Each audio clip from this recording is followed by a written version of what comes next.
Okay. Let us toil.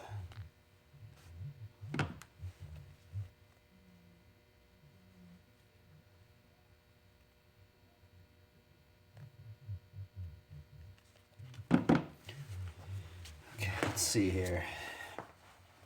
May seem kind of cringe I'm doing this. You know, kind of awkward, but you know what? I'm going full in now. Let's seek first the kingdom of God.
The fear of the Lord is instruction in wisdom, and humility comes before honor.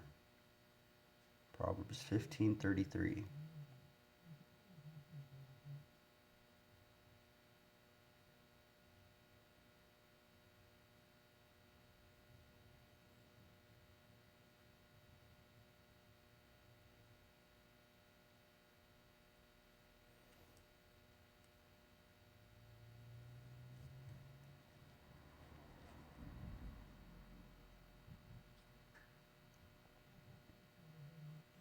A tranquil heart gives life to the flesh, but envy makes the bones rot. Proverbs 14, verse 30. What does tranquility mean? Is that just peace? Tranquil, calm, peace, something like that? Tranquil definition. Let's see here. Free from disturbance.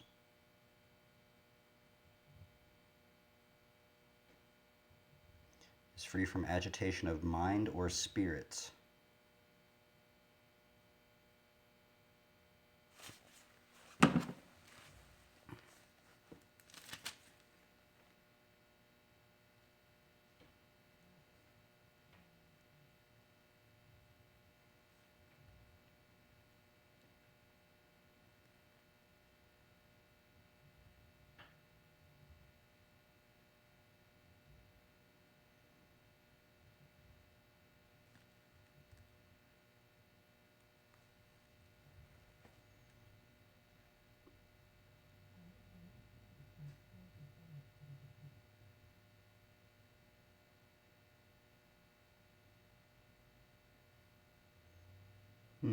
That's strange.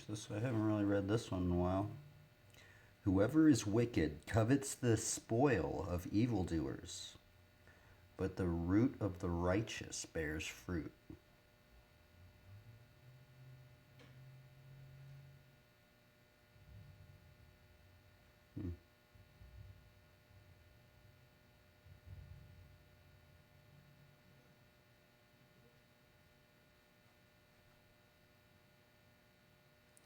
Whoever trusts in his riches will fall, but the righteous will flourish like a green leaf. So I like that one. That one makes me think of like the nature classes in RPGs. There's a lot of verses on leaves, and what's actually kind of strange is that there's a lot of mentioning of trees. Actually, there is now this makes me think, this one little verse right here, whoever trusts in his riches will fall, but the righteous will flourish like a green leaf. So there's this parable in the Old Testament somewhere. I don't know exactly where, but it's the parable of like the talking trees. And there's like something about the trees wanting to make a king, and the trees are basically talking to other plants, saying which one should be the king or something like that. And they talk to the bramble and the vine and the cedar or something like that. I don't know. I'm getting it wrong, but it's kind of interesting because J.R. Tolkien was supposedly a believer. And what's funny is he created like the, what would it be called? Like the fantasy concept of the Trents or Ents. Like the tree people that are like, in Lord of the Rings. Well, what's funny is like I didn't know that, and because I was kind of more into Lord of the Rings before I even got into scripture. Though I did, kind of somewhat go to church because some of my friends, my mom and stuff like that, some of my parents and stuff. But it's kind of funny because like then when I got back into scripture, I got all tongue twisted right there. And when I got back into scripture and then like reading it over again, it's so funny because like I know like Tolkien like got so much inspiration from Ents and Trents from scripture, because like it's just so funny, especially from that parable with the trees talking to each other. And yeah, so whenever I see a Trent in like a RPG game or something, it always just makes me think of scripture. And then there's other like verses like off the top of my head, something like, you will be grafted into the branches of Christ. And then there's like the vines, and then it makes me think of like the parable of the sower and the parable of the sower. We're sowing the seeds, and the seeds are the words, and then the seeds grow up and they're like plants. Yeah, and then it kind of makes me think of I always liked my favorite unit in Warcraft 3 was the Keeper of the Grove. And I always liked how the Keeper of the Grove could like make the trees like alive. He had like a little area of effect spell, and you can like take a bunch of trees and like, and then they just like turn into like Trents, man. It's gnarly. Keeper of the Grove. I like that unit.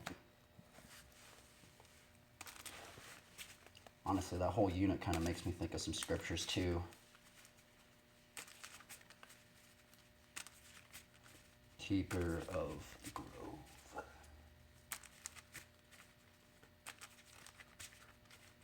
And that was a devotional of the day, even though I lately have been kind of like feeling a little hung up on it, but oh well, I'm going to continue doing it. I'd like to think it's kind of seeking first the kingdom of God. Sometimes it's just really awkward though, but you know what? Oh well. We're gonna just keep going for it.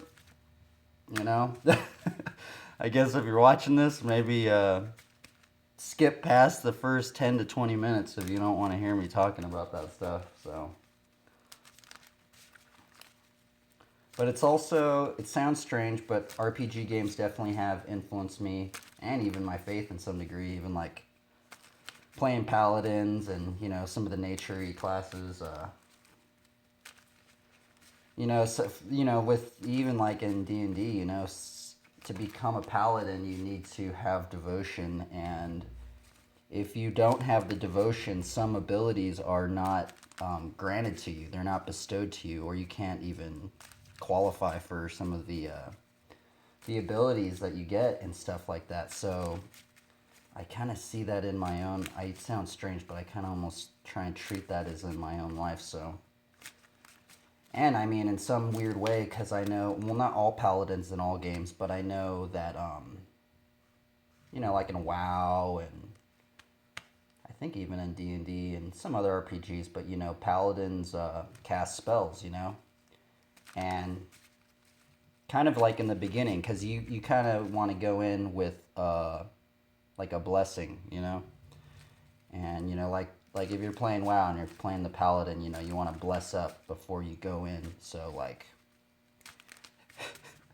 blessing of might and all sorts of stuff like that, and not that blessing of fortitude, I think they do, that's the priest.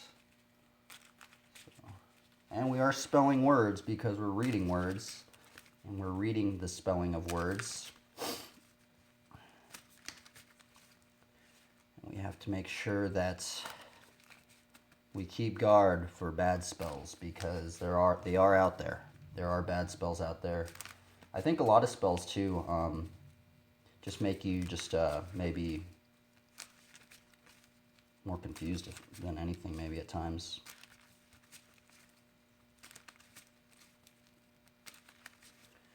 But yeah, how I see spells is, you know, spells are probably an ingraining of your own internal monologue. And because there was a Christian book I read saying, you know, words have power. Words, you know, it doesn't seem like words have that much power, but words do have power, and they influence our own internal monologue. And our own internal monologue affects how we view ourselves, how we view others. Ultimately, it affects how we view the world around us, and it even affects our character as a person. So, yeah, it's kind of interesting. It's interesting that everybody, no matter who it is, they have their own internal monologue. Sometimes people aren't aware of their internal monologue. And I think this is where maybe, and you know, it's kind of strange because it's just all words, you know, we've all learned basically the same. If you learn, you know, if you know English, it's just the basic alphabet. So, you know, a spell is basically, if you know a single word, I mean, that's basically a spell in some degree, because you're spelling a word. And I think like true spells are spells that you can just memorize off the top of your head, you know, just boom, like that. Like, you know, it's just like you just remember that because you've just ingrained that into your internal monologue. But also sometimes bad spells are like something where they make you forget about the good spells and all that stuff, or make you question, or make you doubt, or make you feel bad about yourself, or make you feel like you're not good enough, or, you know, stuff like that. You know, sometimes we have to, that's what I think of it as anyway. I know I could be wrong. I probably am wrong, so take my word for yourself, but that's sometimes how I have to view it. And I guess I played a little bit too many RPG games, but sometimes I think maybe God's even used RPG games to plant some seeds of faith in others, you know? Because it did plant some seeds of faith in me, like playing like the Paladin and the nature classes. It inspired me, honestly. It really did. It sounds kind of weird, but it did. And it was kind of weird because actually my buddy down the street, he was a believer before I was, but there was this strange time, and I wasn't even a believer at the time, and he gave me all of his grandma's D&D books, like when we were young. And like right before he gave them to me, he was just like, my favorite class is the Paladin. I was like, what in the world? All right, dude. And until later on, I was like, and then he would always kind of guide me in the faith in some degree, and he said that to me, and I'm like, oh, the Paladin, huh? All right, okay. And yeah, and then so be it. I've kind of, I used to always be about the rogues. I mean, that's, I think, how a lot of people are. They want to, play the rogues, because you kind of be sneaky and, you're kind of, rogues are kind of known for, stealing things and being the thief and, just in some cases even like, all sorts of, hiding in the shadows and stuff like that. And how I like to see it as in my own life as I was playing a rogue in my earlier years in real life. And then I because I was playing that, I maybe discovered some sort of knowledge or something about the paladin maybe or something like that. And then I basically then went on to like paladin training, and then went into a bit of some nature classes, which I do feel that's a lot in scripture, the nature classes. And I do like the nature classes as well. So let's see. From that little rant, which I don't really know about what I was talking about, I just go into... I don't know. Sometimes I just kind of just go on, try and just make a story or something. But okay, first card, Brilliant Halo. Card I got in Long Beach. Got it for the Word. This card kind of reminds, it's kind of weird because this card kind of just reminds me of like the old kind of biblical arts and stuff, like the Brilliant Halo, kind of. Because sometimes you see, this is what's weird about this art, is, you see a lot of, if you see the halos they draw now, they're like the ones that are on top of their head like that, But this is kind of more of like that old school, like, Christian art halo, where they just kind of did it in the background. I thought that was kind of weird. Okay, second card. Mutavault.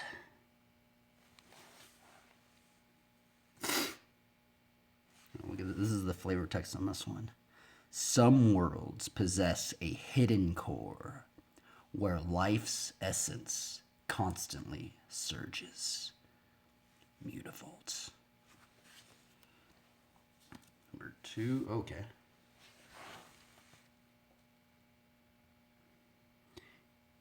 Hero of Bladehold. Yeah, it's kind of strange. I used to actually draw this card a lot when I was in Long Beach. What's kind of funny is this card right here. Now, see, it's so strange because, like, sometimes, like, what's weird about some of these cards, man, is, like, I can remember. Like, I remember the time I got it at.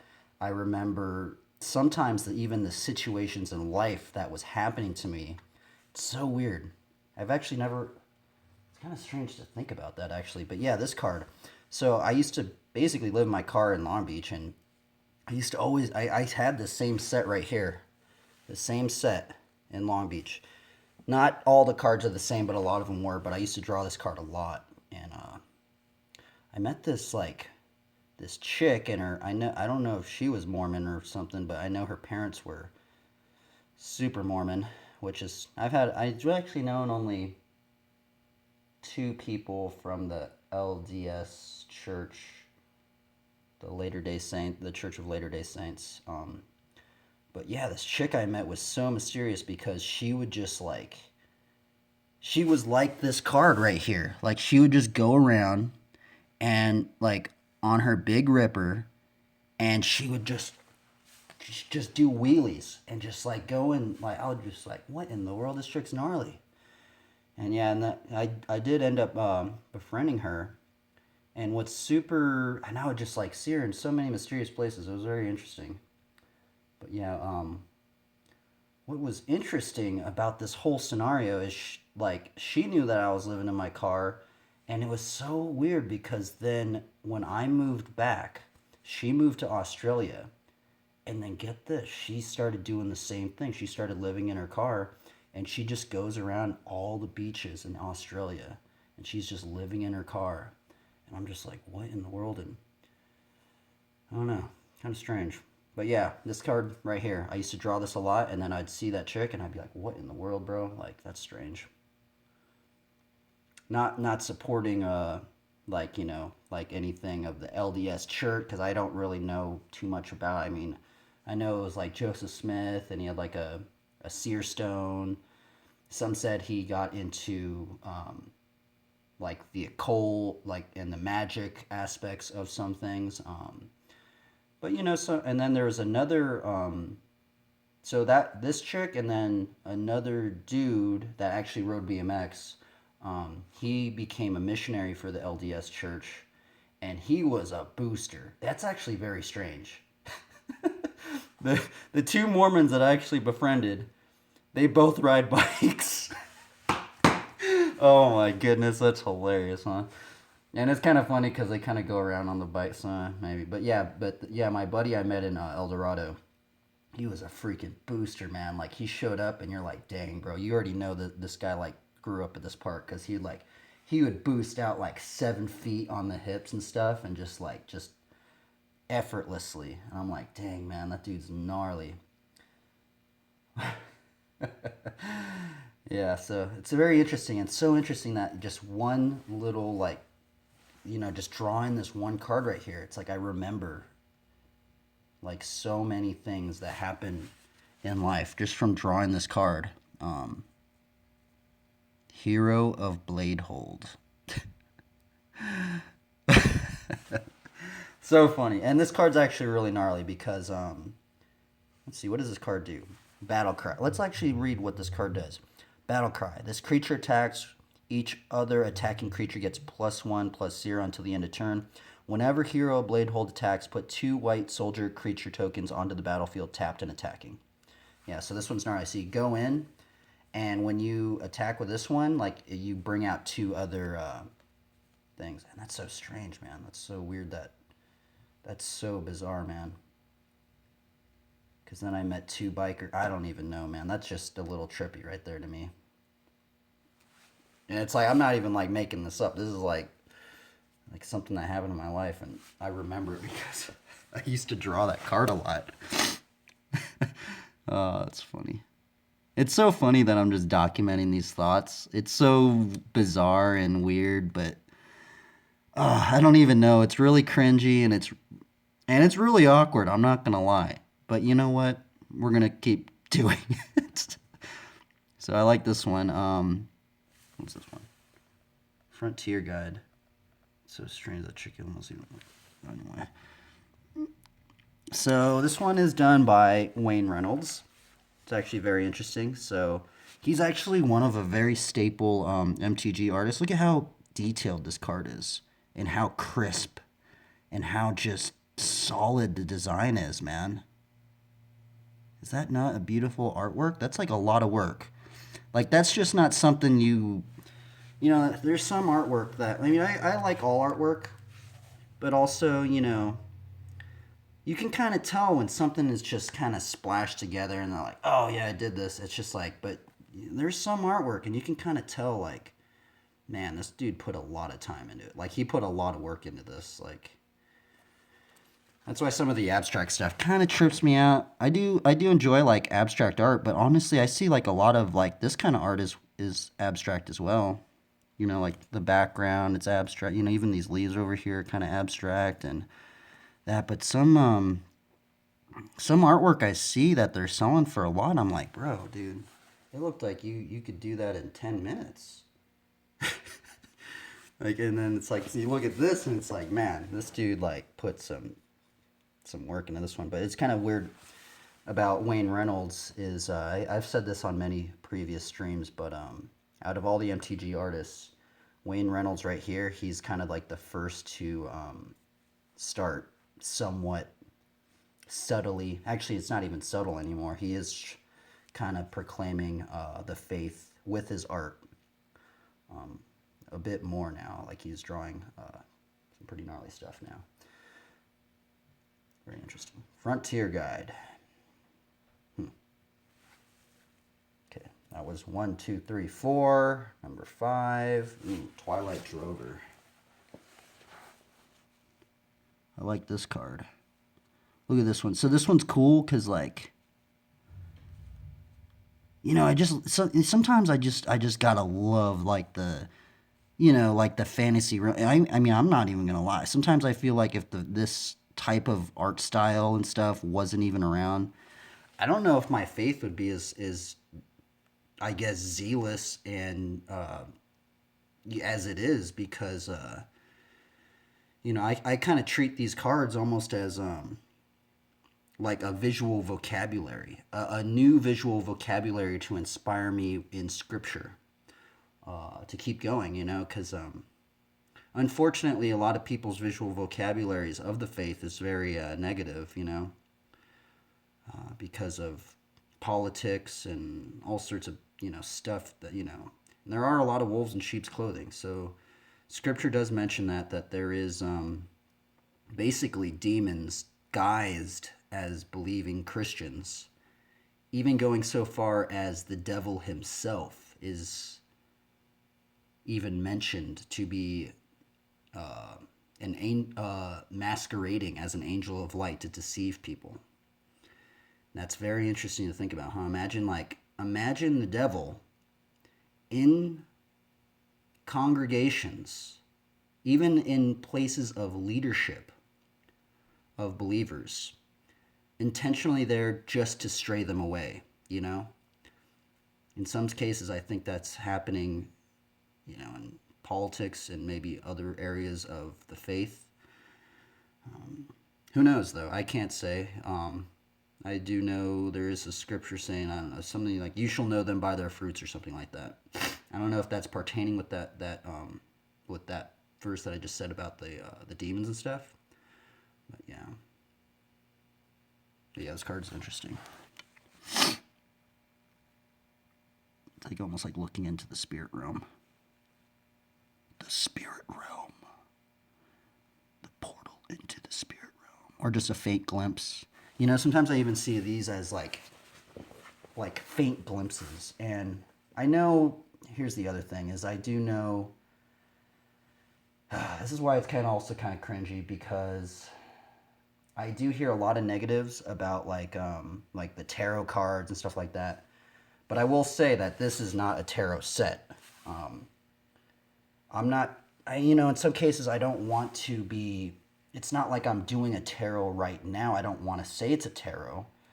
I just want to maybe even see it more as like a, like little glimpses, like maybe, like little glimpses of like maybe a story unfolding, or maybe the Lord using it as maybe some sort of memory recollection, because like how I went in and I can remember certain things that happened in my life when I've drawn these cards because I've done this for many years now, and I can remember things now with what was going on in my life at times. And even artists, like even Wayne Reynolds, man, he's starting to get more into the faith and stuff like that. So it's very interesting. So yeah, I do know, like, it's probably like maybe what I'm doing right now, I don't know. I think actually it might even be like frowned upon by other believers or something like that. But in some cases, but the reason why, here's the thing, is that like there are a bunch of different elements to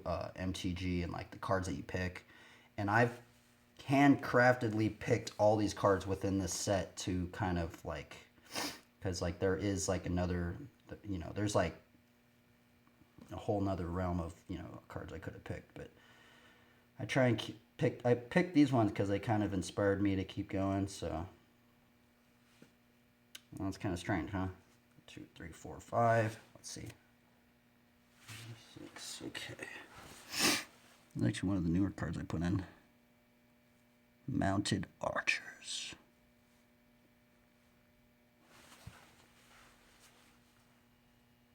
Who did this one? Oh, Kev Walker did this one. Huh. Okay. Let's see. 1, 2, 3. Number 7. Ooh, okay. Congregation.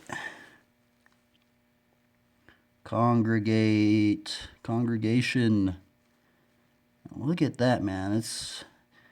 That's a really good depiction. I really like this. Mark Zug, you did a really good job with this card, man.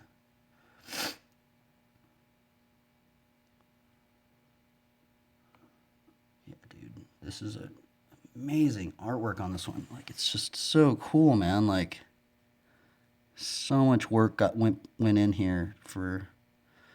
It's like kind of makes me wonder, like, what would you depict if someone told you to paint congregate?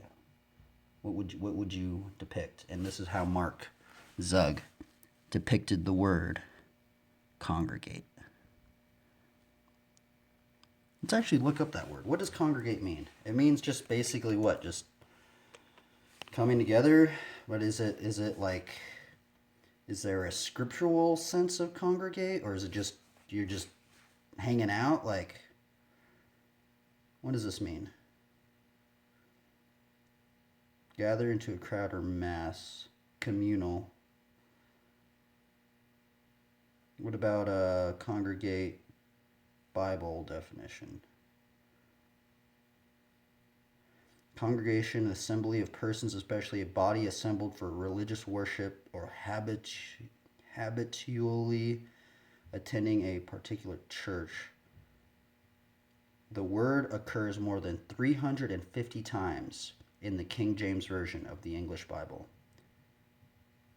But only one of these references is in the New Testament. Wow, that's so strange, man. It's so weird. Like, I think it's just odd sometimes. Like when you look up certain things, like I never would have known that. That's actually mentioned a lot. It's very weird. 2, 3, 4, 5, 6. Okay, last card. Number 8. Ooh, this art is amazing. Noble Panther. Dude, I love the art on this one because it's like, it's the whole nature versus man, like robotics versus nature. Like, dude, it makes me think of the Bible verse of the righteous are as bold as lions. Man, that is such a strange card, dude. The art on this one is so gnarly. It's so weird because there's like flesh on the robot. Like, look at that head right there, that skull head. It's so creepy. It's so weird. It's like some crazy like Terminator thing. And that was the hand. Okay, dokie. There we go. Oh, man. I've been doing this for a while now on stream, so it's kind of weird. It's kind of a way for me to... It almost kind of helps me keep talking. That's all. That's kind of what I also like about it. It kind of helps me think about memories and, just like what I said, experiences and other things like that. And I feel like I wouldn't have gone in. I literally would have not even brought up like a lot of this stuff that I just talked about if I did not draw these cards right there. I would have just been like, all right, well, let's just start. Let's read a couple verses and then get into bike riding. At least that kind of helps me, kind of think about stuff more, I guess, in some degree. Okay, so let's check our PSI.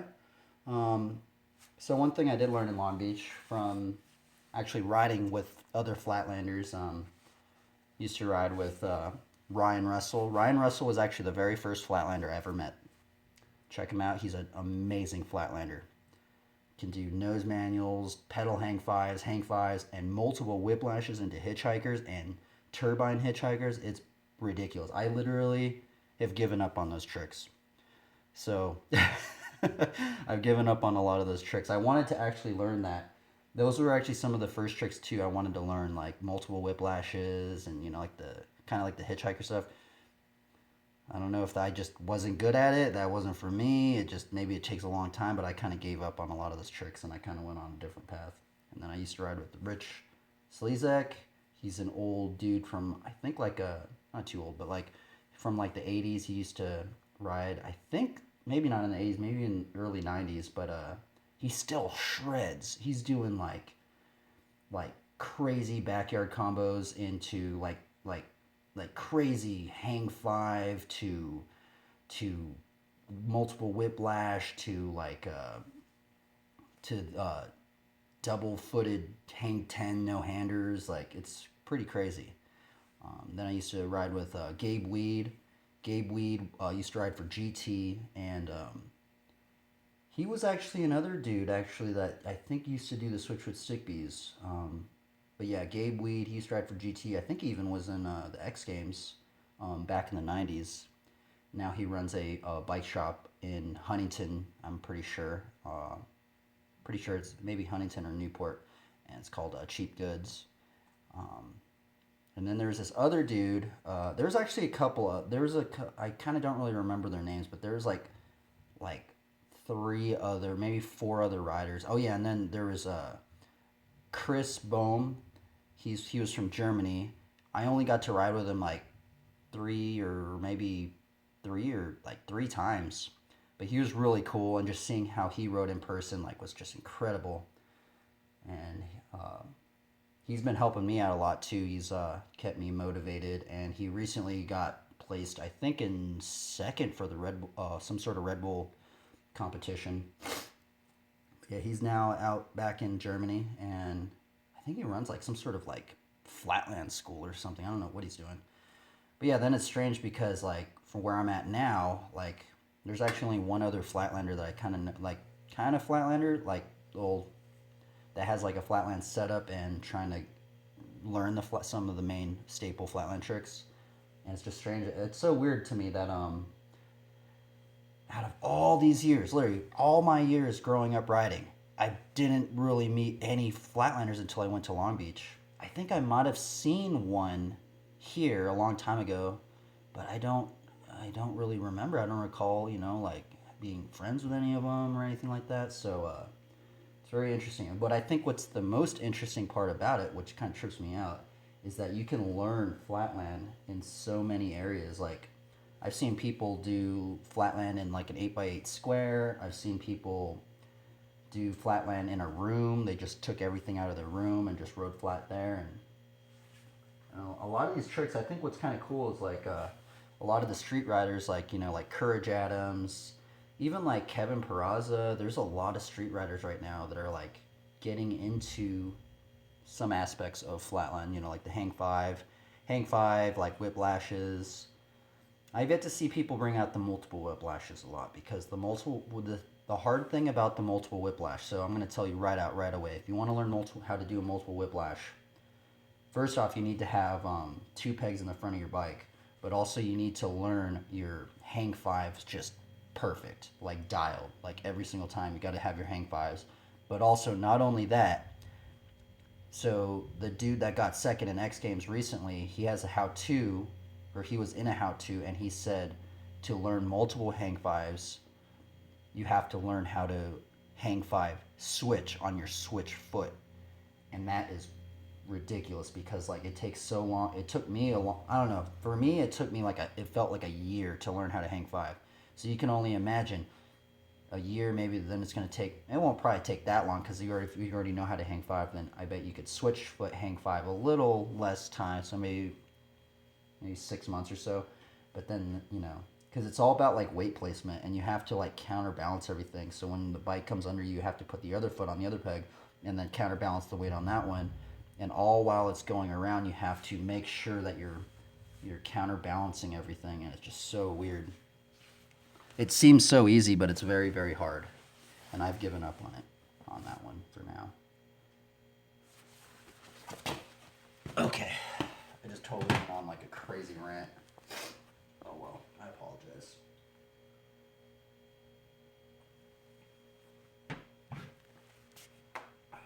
You guys have seen the thing where McCready's talking into the microphone? That's basically what that kind of feels like. When he's just sitting there and he's just talking in front of the mic, the recording thing. That's kind of what that feels like. Oh man, the thing.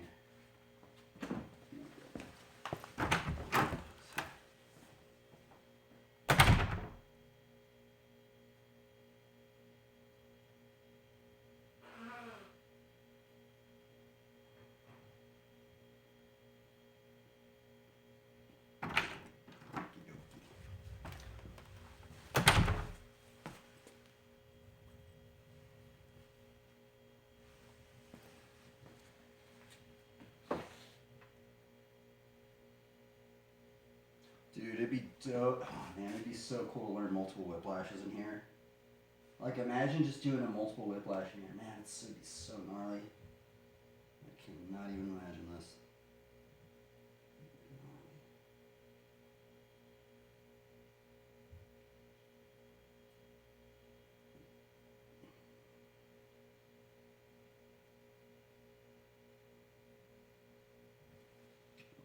I haven't listened very good. The bubbly side of eating too much takeout. 3, 2, 1. Here we go.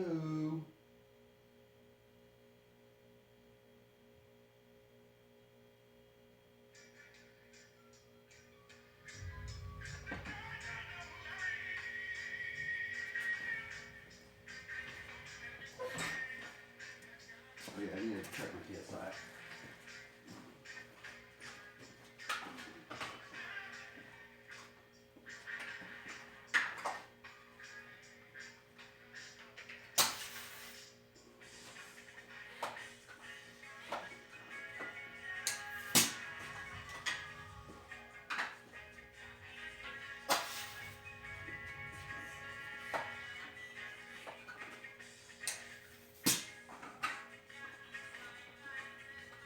Whoop.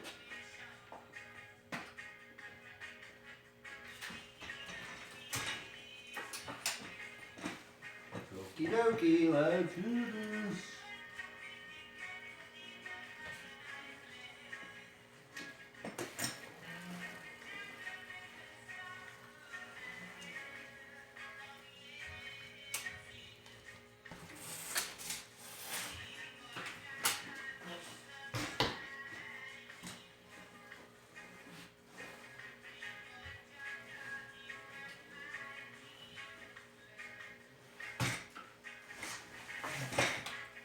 There we go. That was a good boomerang.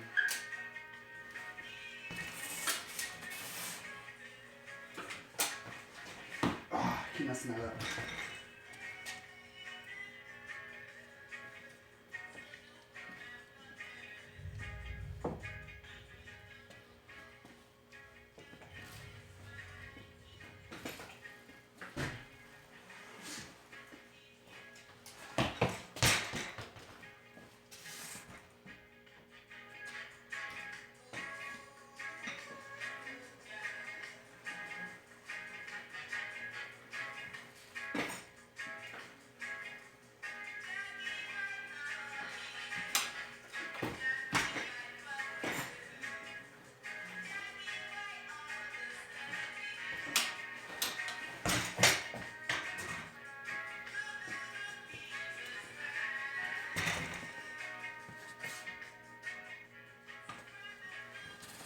Fire hydrant a decade. I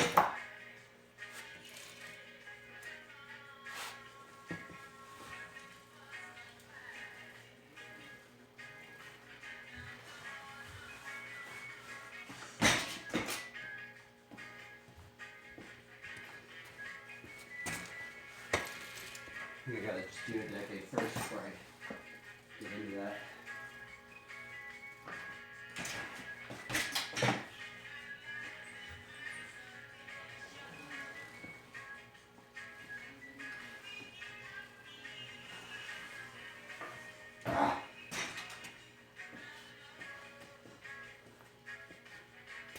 It's hot in here.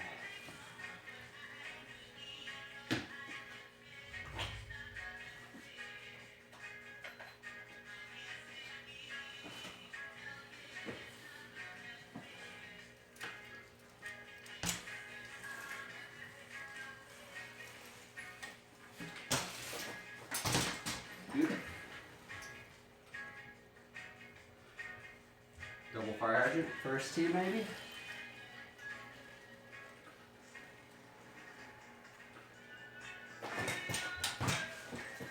Oh, nope.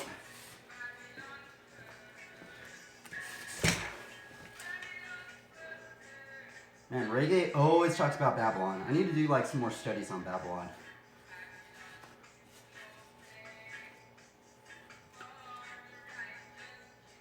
Look at that what that guy said. Babylon is not the place for you.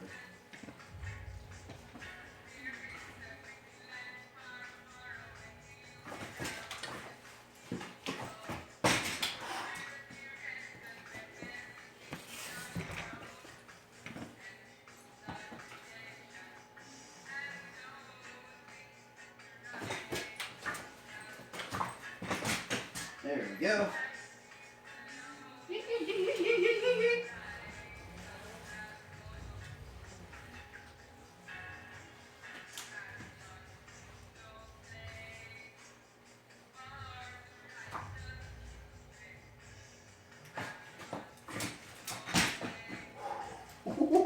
I can't believe I landed that.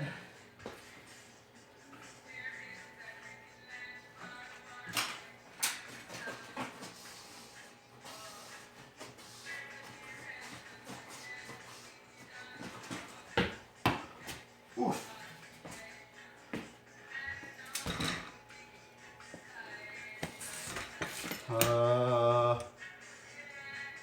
Windshield wiper?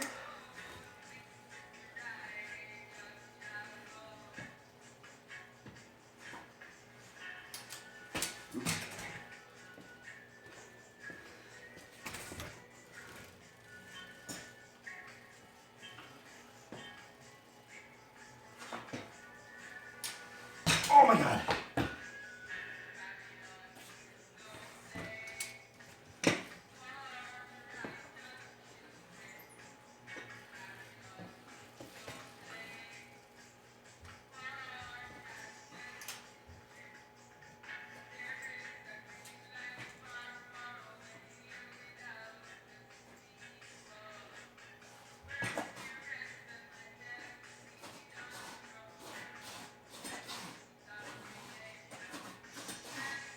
Oh no. That's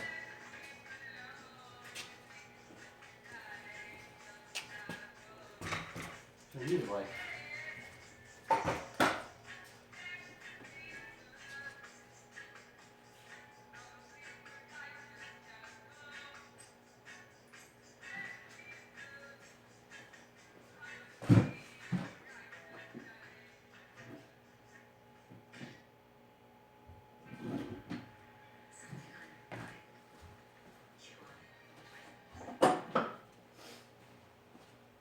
I'm like afraid this thing's gonna move on me.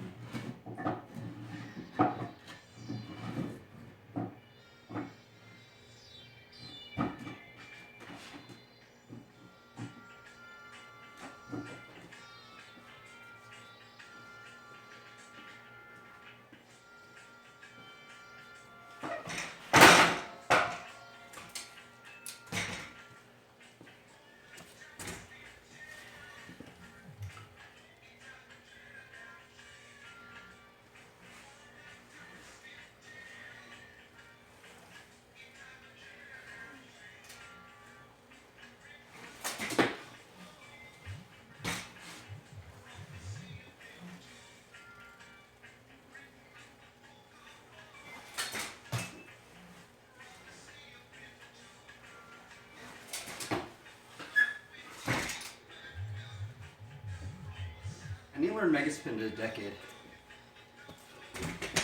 I actually haven't learned Megaspins to a decade.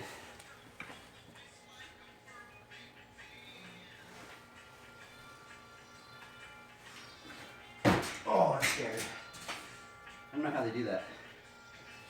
Megaspin to decade.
Fudge, I'm already hot.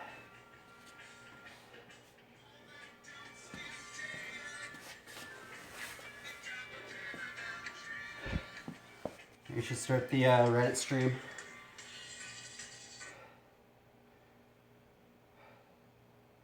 Might as well just do one, huh?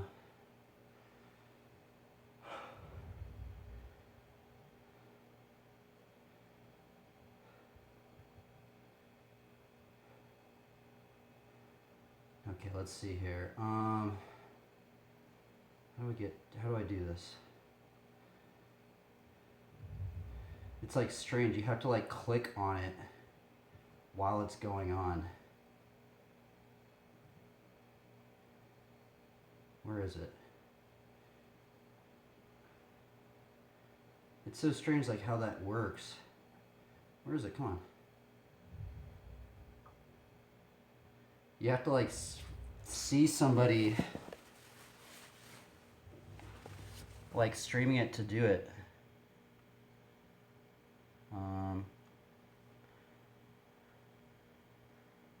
Oh, here we go. I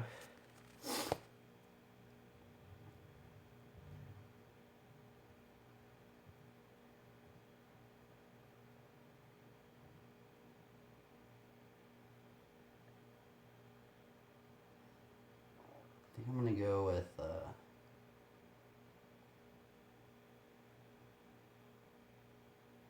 what the heck? It's not on here. Oh, here it is. Okay. I'm gonna do the Red Masterclass.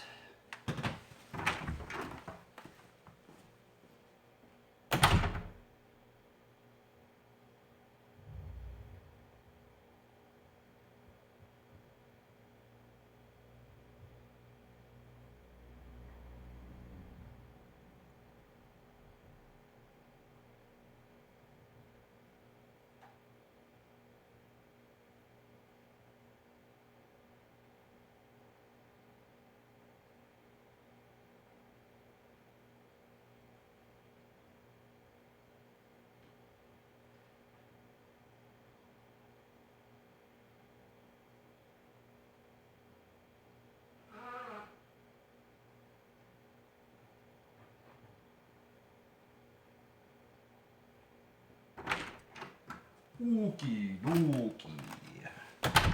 Okay, it's ready for the cringe to begin. Oh, it's cringy when I do the freaking Reddit stream. Nobody shows up on the Twitch one. There's people that show up on the Reddit one though, and it's gonna get cringy. I'm just gonna say that right now. Maybe. I don't know. Let's see here. BMX cycling, BMX bike BMX can do. You can learn anywhere Flatland / Shepard Sling. Better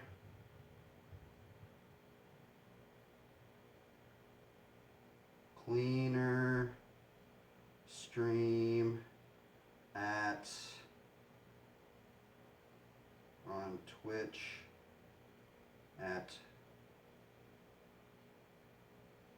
oh, you know what, maybe I shouldn't have the oh well.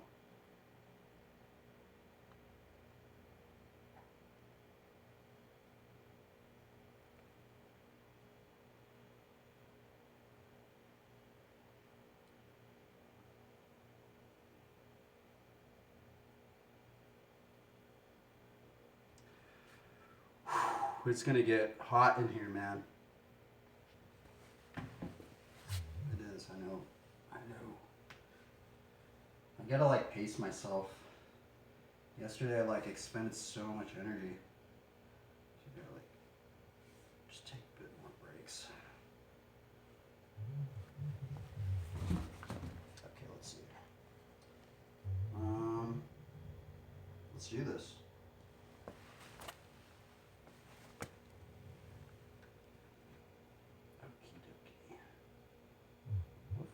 works. Let's get this set up.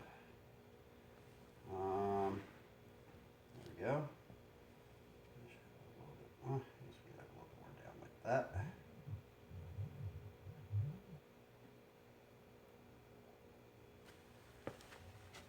Okay, I think I should have at least some room than that. Greetings.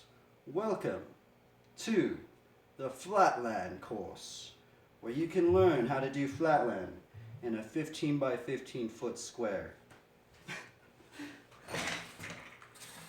In this course, we're also learning the Shepard Sling. Where we have that target right in the middle, and I'm still a novice at Shepard Slinging, but something also I've been trying to learn. Okie dokie. Well, let's have a little session going.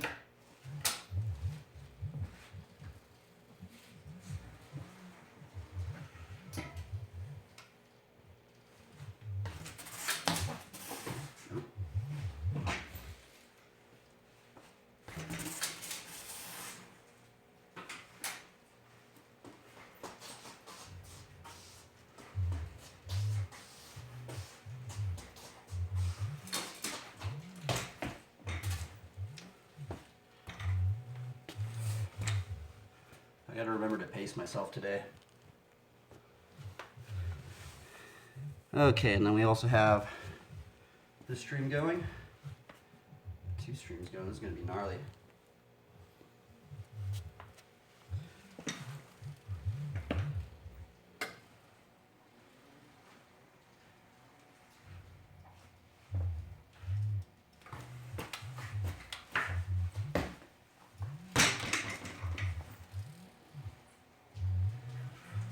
This is what I normally warm up with, is squeakers.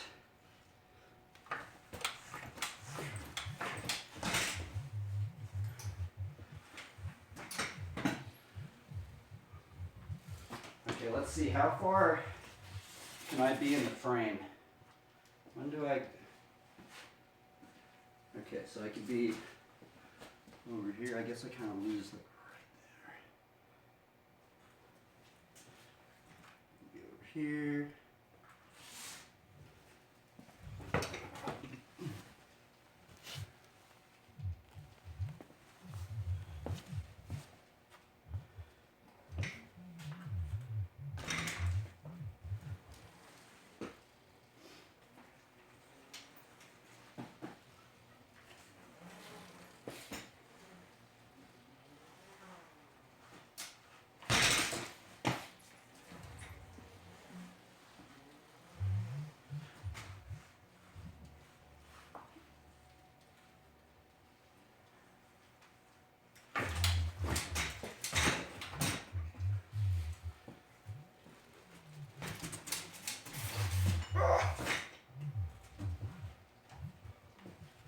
Let's see here.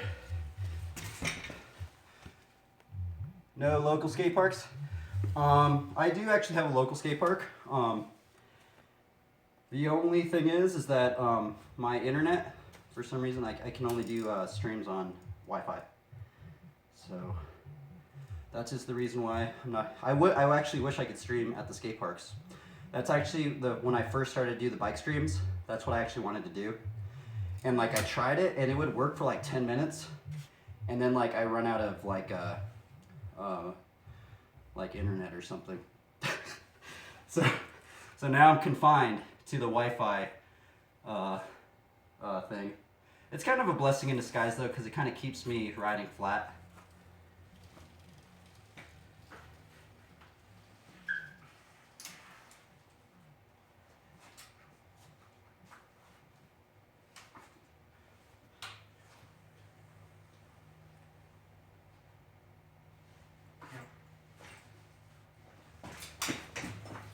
So that one right there, that maneuver, it's called a track stand. That was the very first flatland move I ever learned, was the track stand. It's a fairly simple one, but I think you need a seat that's high enough so you can grab it right here. I guess maybe I should get a little closer to the camera. So this is like the first flatland trick I ever learned. I remember exactly learning where I learned this one too. I learned it in winter in my friend's garage, actually. And I just and there wasn't even enough room to ride in it. I would just bring my bike, and we were at his garage, and I'd just like do this while everybody's like playing video games and stuff. And so yeah, this is the first one I learned. From this trick right here, I learned the my first scuff trick, where it was this. So you can take this one, the track stand, and then you could scuff once on the back, and you could go in a circle. And then from this one, this was like my very, very first like real scuff trick that I learned, where you take your foot and you put it through the bar right here. It's a little scary at first, but once you get comfortable with it, it's pretty fun.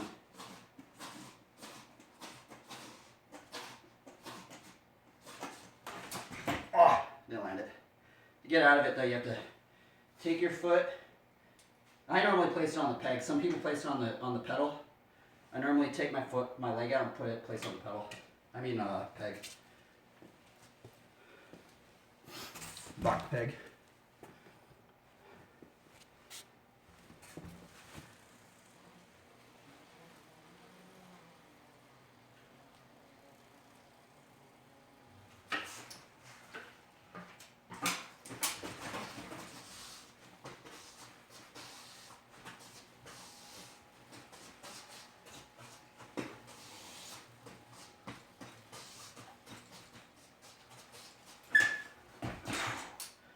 It's hard to land.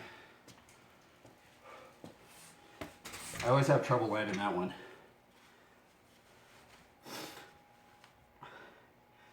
Generally, in the beginning, it felt impossible. At least lately, I've been kind of able to land one a day.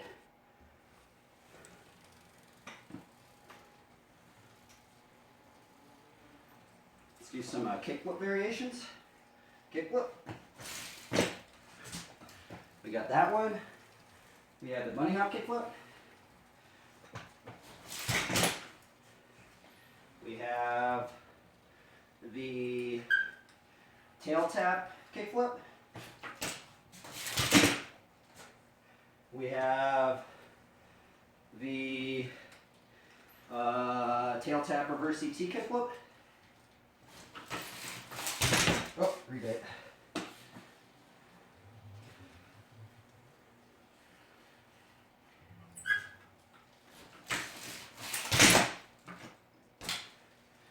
And then we have the endo ET to reverse ET tail tap kickflip.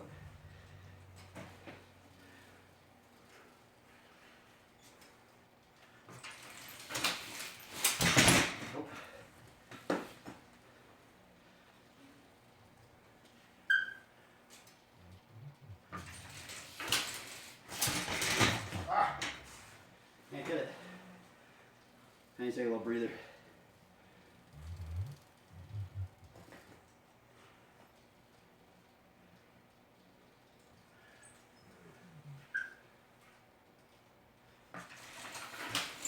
Oh man, brakes are kind of messing up on me.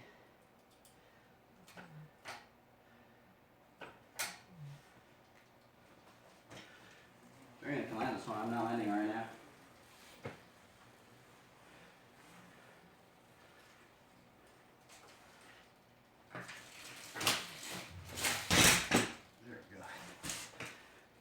It took a little bit of effort. Love it. I had a dyno back in the day. Sweet, man. I actually have a dyno.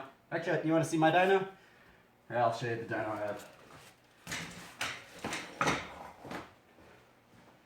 Oh man, I haven't brought this thing out in so long.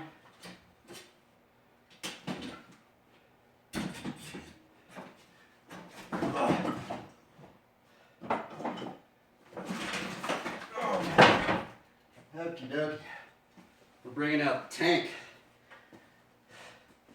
Got a good, this is the relic I have. so funny that you said you had a dyno, because I have one too. This is the relic, dude. This thing's like 8 pounds right here, bro. This thing like feels like it's solid metal. What's crazy actually is some people used to do Flatland on these frames. This is a dyno comp.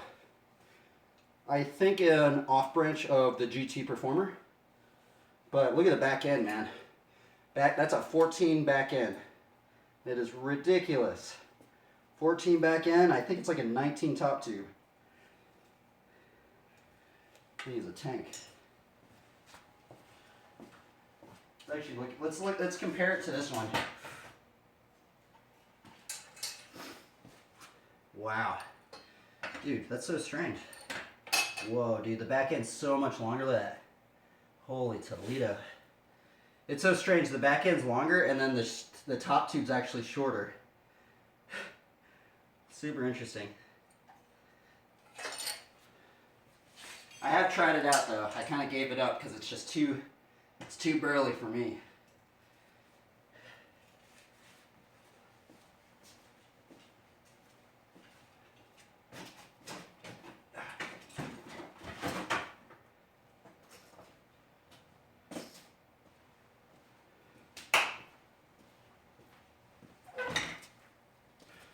Right now I'm running the frame I'm running right now is a Colt Shorty.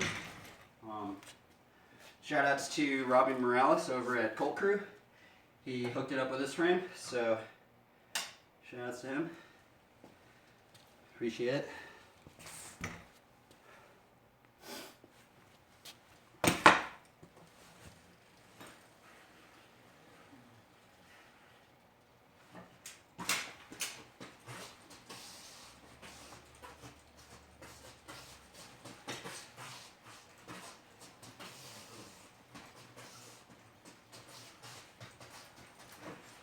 Oh man, dude, that one's a tricky one to get out of.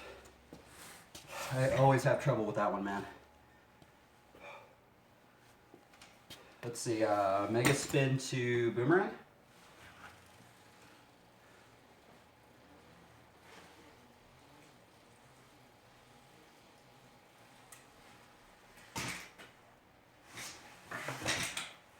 There we go. To fakie decade.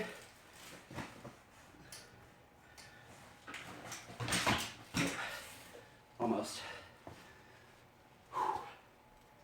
Okay, I need to take a little breather. Yesterday I streamed, I tried to do the stream and dude, I used up so much of my energy. I was literally just sweating bullets, like, because it's kind of hot in here. I'm basically riding in a sauna right now.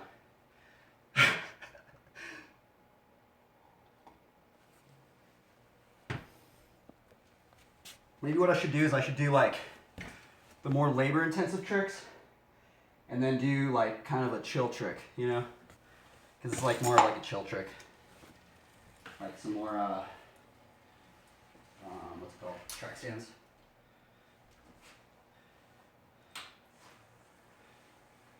This one's very chill. This one doesn't take up much energy. I mean, you could go in here for like ever. I wonder how long you could do this for without just getting bored. Whoop, whoop. It's a no-hander. Oh! I can't believe I landed that. Okay, let's see how I get out of it.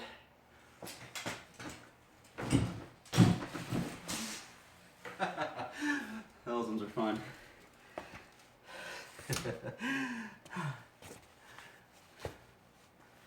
Fun times. Yeah, if any of you guys have any questions on like bikes or anything, I try and do my best to respond.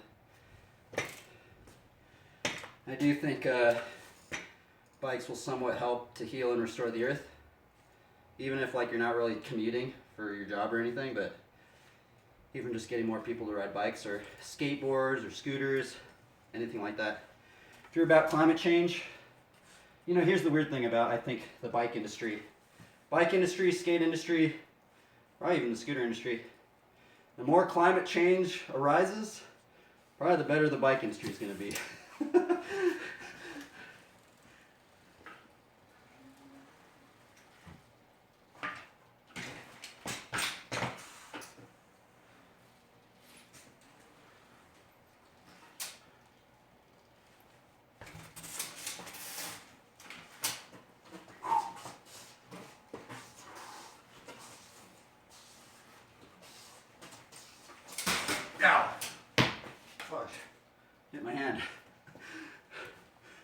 gonna do that. It was a miscalculation on the bar spin. That's actually why I don't like bar spins, because you can mess up your hands. I like drawing a lot. That's why I never really got really good at bar spins. Like I can't even do a hot bar. I can do, let's see, bar spin to bar. I can do like pull-up bars. Let's see what bar spins I can really do.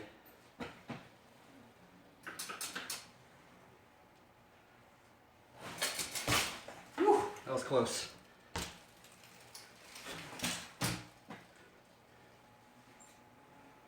That was a close one. All right, let's see. This trick's been taking me a really, really long period of time. So far, my record's 3. With the, it's called a fire hydrant from the pedals. I'll try to do a double right here. Normally I could do doubles. Maybe I'll attempt a 3, but I don't think so.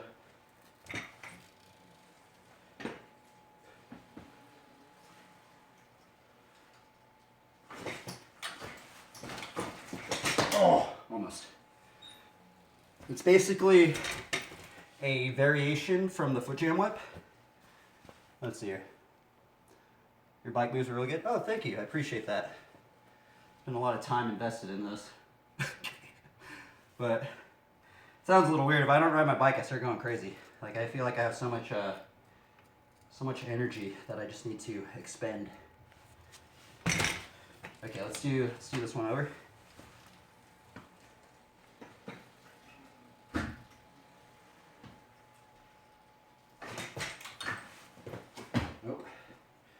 Sometimes this one's a little tricky to get. So with the fire hydrant, it's very timing oriented. So basically in a slow-mo fashion of what I'm doing right there is I'm going in, pressing the front brake. Oh, my stream ended. For some reason my stream's been a little janky lately. It like cuts off with the internet sometimes, so I don't even know if it's working. Anyway, if it is working, this is a slow-mo version, a step-by-step guide of how I'm doing this trick. So it is a variation of the foot jam. The foot jam whip is normally you do the whip and you foot jam with this foot right here, and you do the tail whip like this. The fire hydrant variation is you go in, you press the front brakes, you let the bike swing out under you, and what you do is when it comes around, you put your front foot, while still holding the brake, onto your front tire right here. You're going to want to put one scuff down with your body weight onto this tire like this. And from that, your other foot goes onto this peg right here, like a hang 5. And what that allows is that you can actually do this for infinity. If you master this trick, you can do infinity tail whips. So it basically unlocks the infinity whip. Let's see if I can get one to go.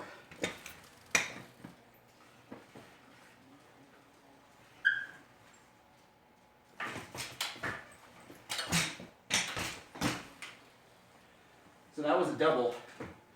That was 2. My record is 3. So let's see if I can do a 3.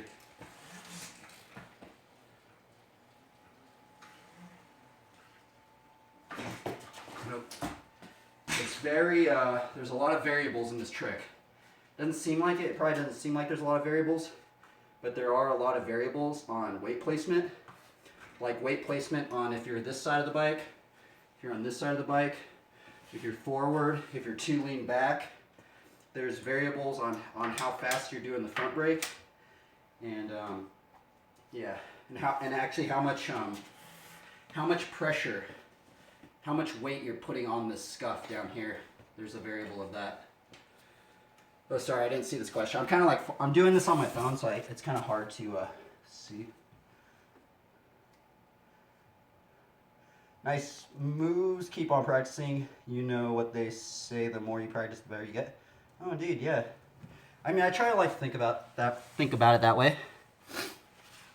You know, I think the main one is like, I guess, just consistency, you know. I think that just goes with anything.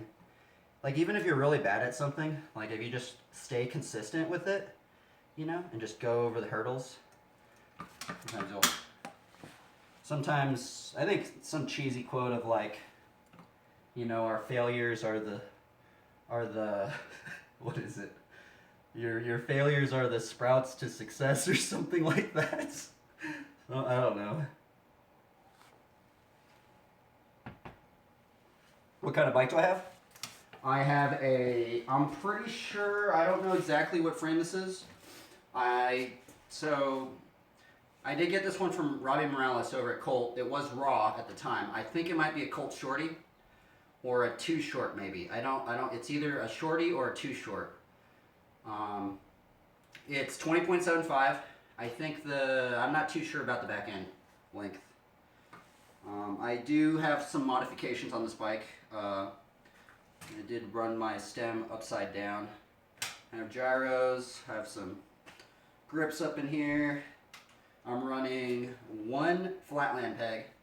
This Flatland peg right here was gifted to me from Ryan Russell. He's an amazing Flatlander he used to live in Long Beach, but he's like rides for S&M. He gifted me this this peg, or actually a full set of them. This one's plastic. I run one plastic on the front. You could actually see I'm running one plastic, or this is metal actually. This is a metal Flatland peg. You can see the end cap right there. And then this one is plastic for grinds. And then I also have grip tape on this plastic one right here.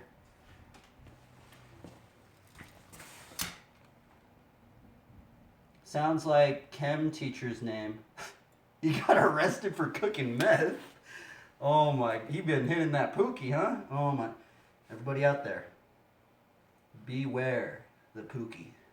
It is not a name of a Pokemon or a cute little creature. A pookie is something far sinister.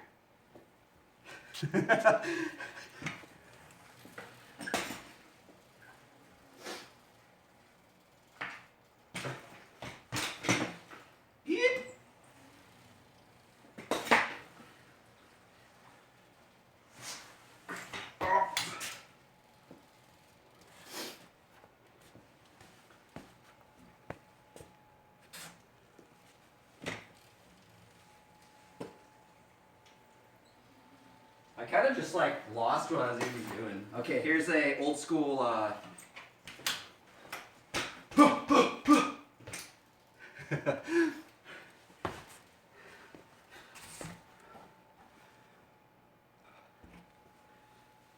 kind of wish I could have some like music going. The thing is, I'm already using this. I'm using my phone right now. Normally, I'm listening to music on this phone. It'd be kind of nice to have some background lingo, but oh well.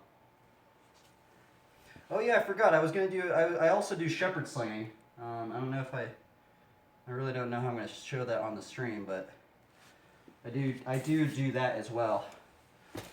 The mysteries of the Shepard Sling. The Shepard Sling. Actually, I guess since I'm already talking about it, might as well just bring it out, huh?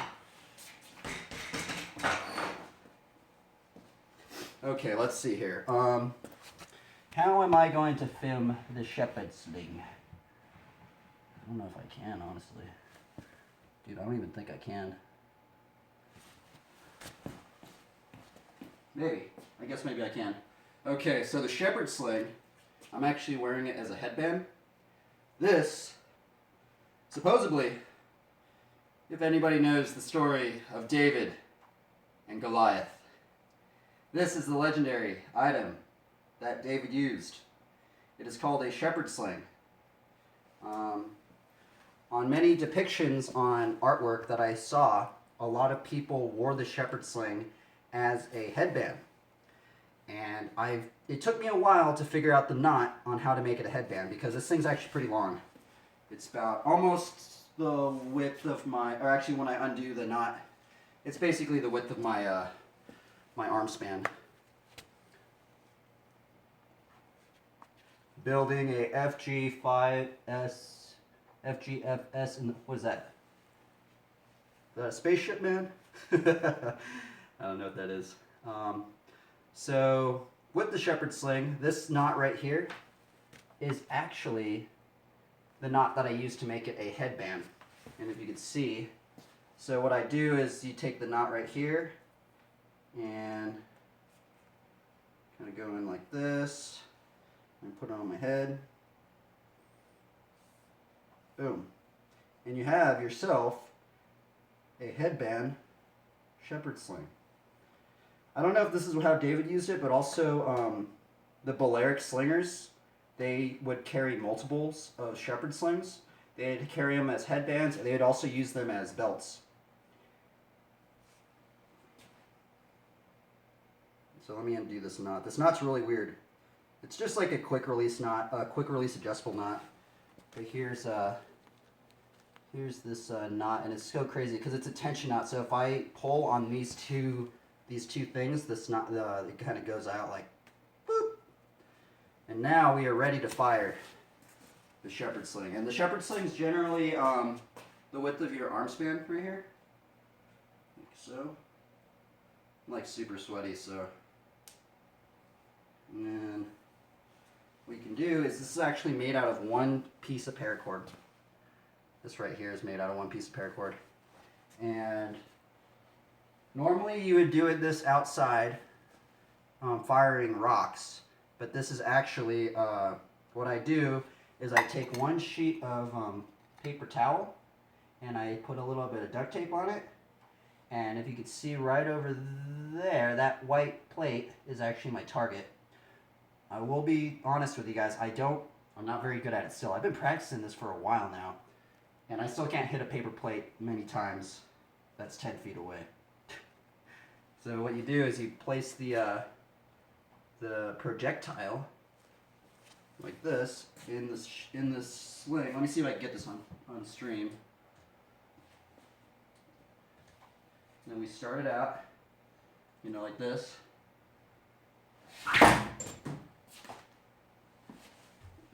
And that's how you do Shepard Sling without breaking anything in your house. This is the safe way to learn how to Shepard Sling in small areas. But so the lore of the Shepard Sling is that shepherds actually would use these to herd sheep. So imagine, this bike was the sheep, So say you wanted them to go, say a wolf was coming over here. What you do is you fire the Shepard Sling over by them somewhere, generally over there, and then all the sheep would just move around over there. There's even, some, it sounds strange, but there's some, I've read up some comments saying that people have taken down big game with one of these Shepard Slings, which is really ridiculous. I don't know how big of game. I think they're talking about like deers and stuff. I have read some comments saying that the stone that David used when he fought David and Goliath is that he actually used a stone about the size of a tennis ball, which actually probably makes sense because supposedly I think Goliath was wearing a helmet. And so you can only imagine if a stone as big as a tennis ball is coming at your head and just bonked you on the head, like probably just the blunt force of a stone this big would probably do some damage. So yeah, I'm gonna probably do one more and then we'll get back into the BMX stuff. Hopefully I get a hit.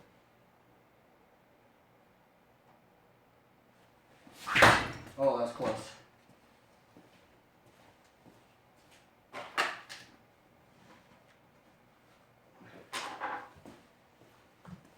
Sounds a little strange, but I've also been trying to learn it on the bicycle. Now this is like, I think I read somewhere that they actually used to do it on horses and stuff. And also with the Shepard Sling, you can even, lore has it that you can actually do it behind a shield.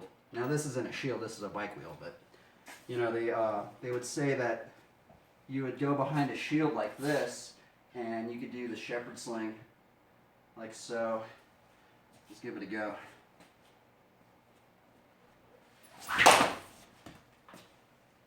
Something like that.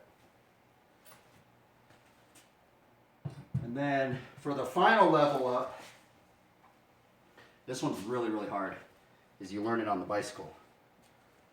Now, I can't do it very good, but I've been trying to learn it anyway. You start riding on the bike. Well, I can't even get it on stream, can I?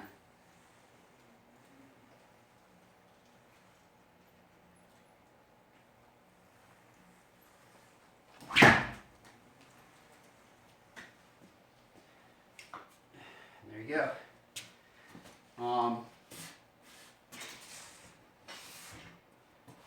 The crazy thing about the Shepard Sling is that, I mean, how I see it is that I think this is, if this was an RPG game, I think that the Shepard Sling would be like a legendary item. You know, I don't know. It's just such a humble little item. And I think it would be maybe a legendary item. I mean, so the saying goes, what is it? There's a scriptural passage on, I don't know, like David was a man after God's own heart, right? So maybe God taught David the legendary item of a simple shepherd sling. Anyway, so I'm going to convert it back into a headband. And how we convert it back into a headband is we make a simple knot. So I can do this knot on stream. Okay, so if you guys want to know this, there's actually there's no YouTube video on this because I've seen basically every YouTube video on the Shepard Sling. None have said how to make it into a headband. So here we go. You want to take the loop side, the finger loop side, like this, and you put it under, you make one loop that way, like just like that, and you hold it. You take this loop and make another loop and go around like that. And you want to loop it over. So we just went over this one and then go through, go under and through. Oh, it's kind of hard to film. But I went under and over, and this creates and you taut it, This creates an adjustable quick release knot. This creates an adjustable quick release knot, and then with this end, this is the end you throw out. You put that through the loop, and you can make it a headband. Which a lot of depictions of David, there are some depictions of David, and he's wearing it as a headband. And that's kind of why I got inspired to wear it as a headband too. Let's see here. Wait a minute. Did I get this knot wrong? Okay, no. Now we have it in headband mode. So we can wear it as a headband. Boom. Here we go. It's kind of cheesy, but oh well. I think it's cool. It's just such a simple item. There's stones everywhere, so as long as you have a stone, you have a projectile, basically. And supposedly it could save your life. I mean, it saved David's life, huh?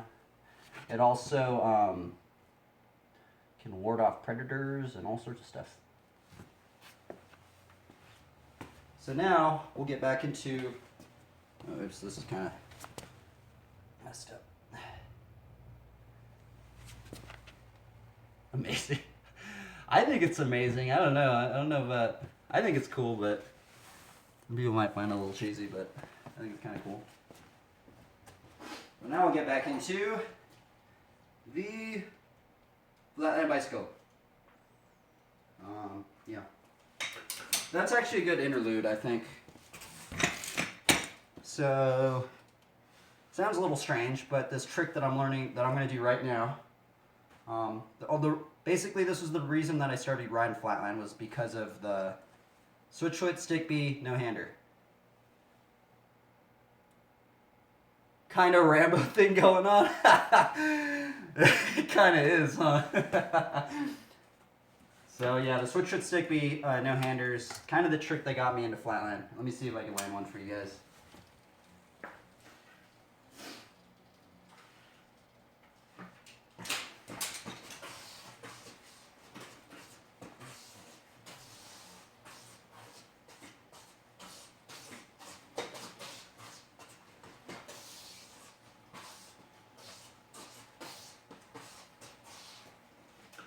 Nope.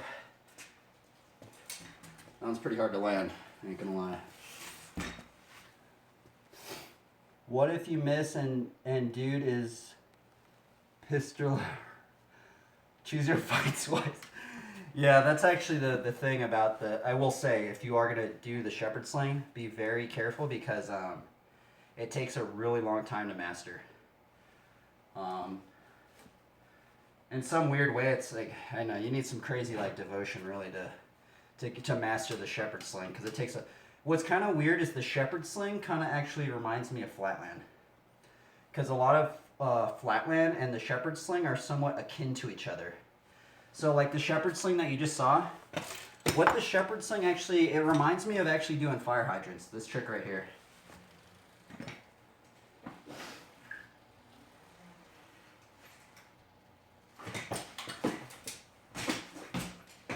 For some reason, like, it feels like you're doing like the thing on with a Shepard Sling.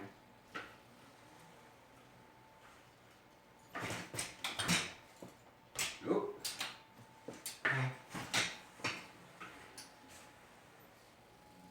Something like that.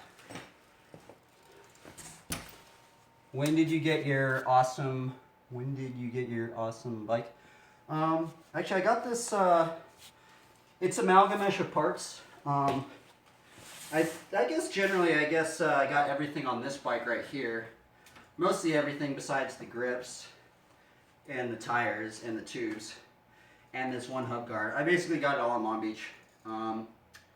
Probably in maybe 2.5 years ago.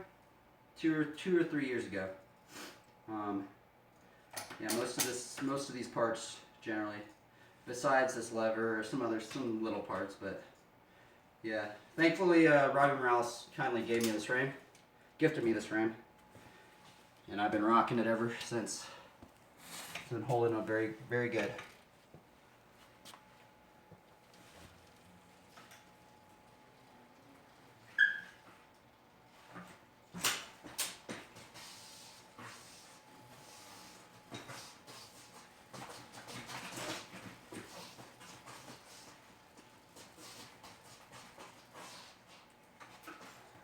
Oh, so close. So close.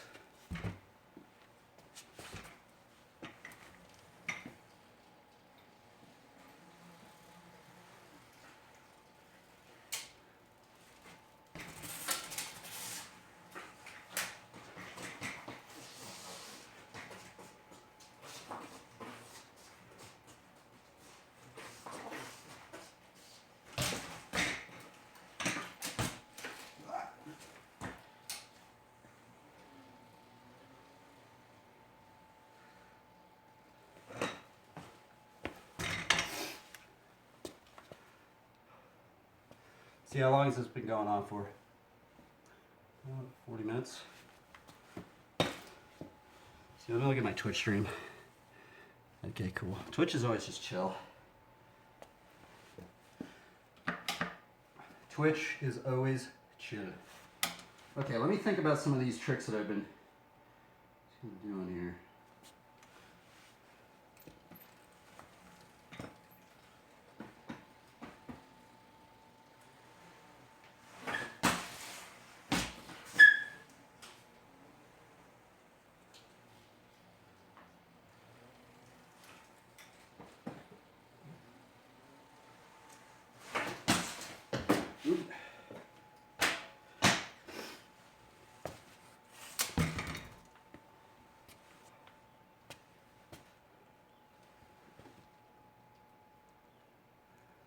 Seems like really low res, huh?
guess I could do even like a little MTG thing on here too.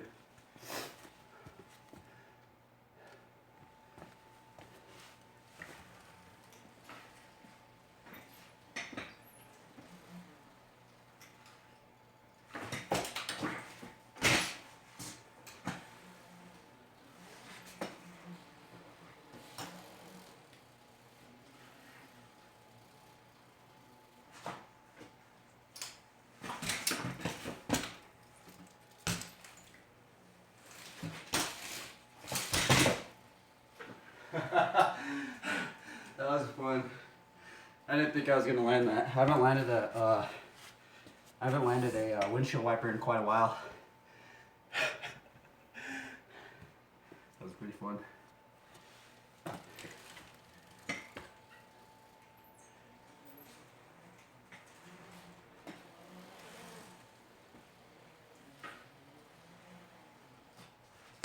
Oop.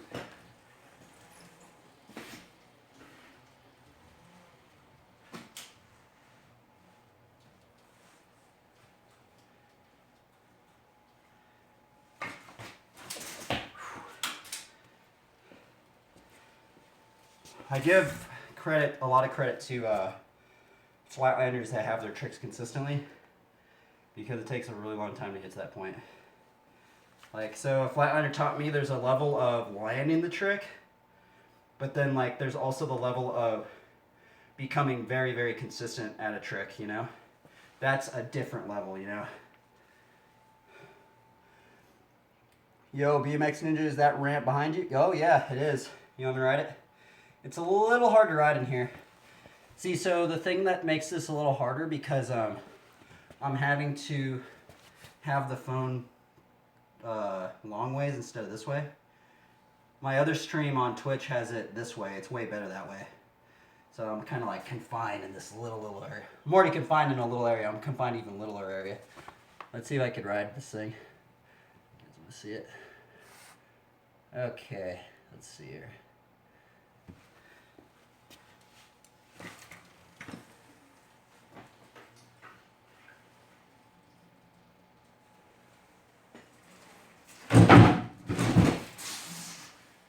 I do ride it a little bit.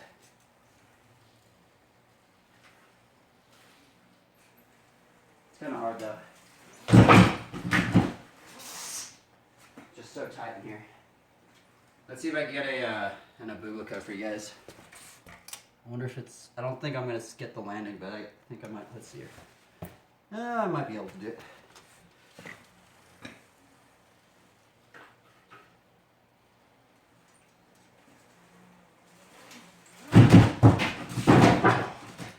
It's so tight, I'm like hitting the wall.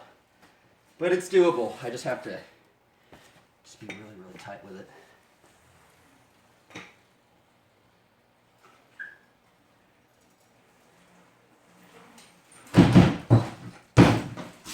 There we go.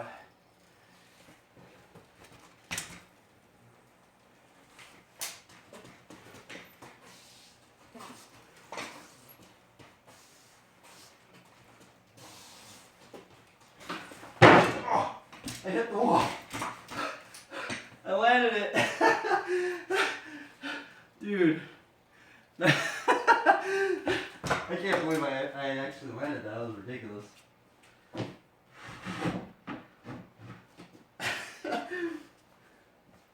That was funny. Yeah, it's kind of fun to ride that thing a little bit. What I normally ride is see that little stone? It's right underneath the green bike. That's generally, I actually ride that more than the quarter pipe.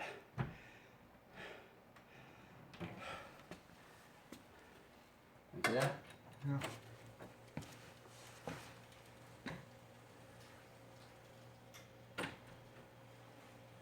You going to bed? I'm gonna stretch out for a minute.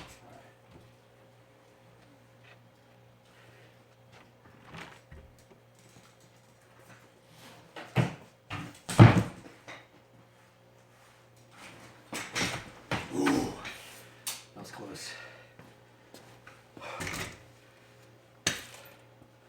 The Bubblica Fakey Decade.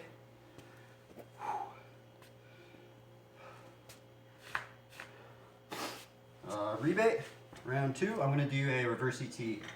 Reverse ET Bublica Fakey Decade.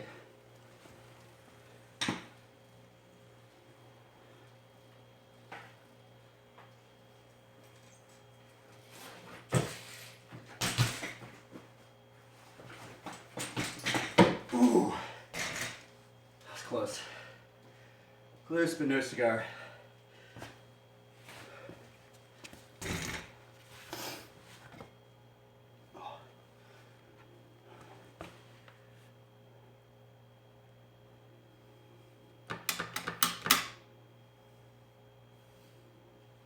But yeah, what's cool about this is you can learn Flatland in really, really tight areas.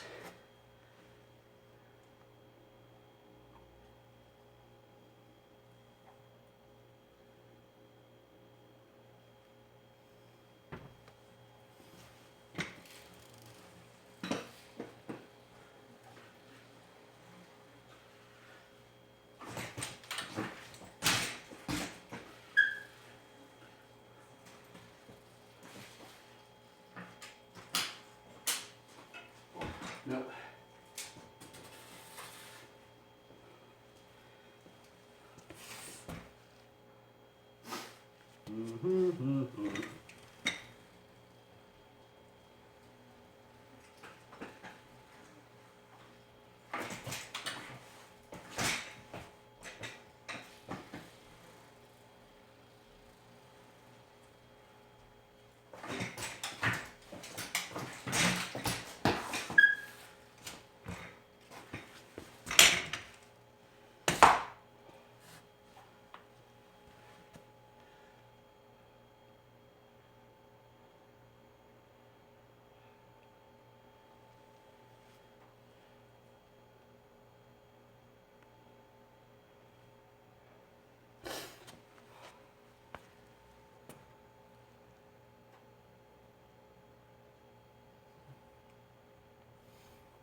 Almost far there.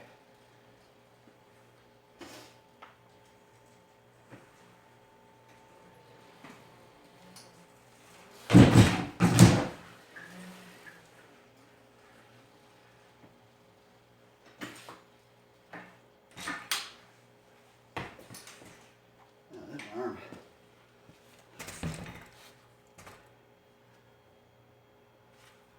See how the Twitch stream's doing. Okay. Twitch stream's always chill.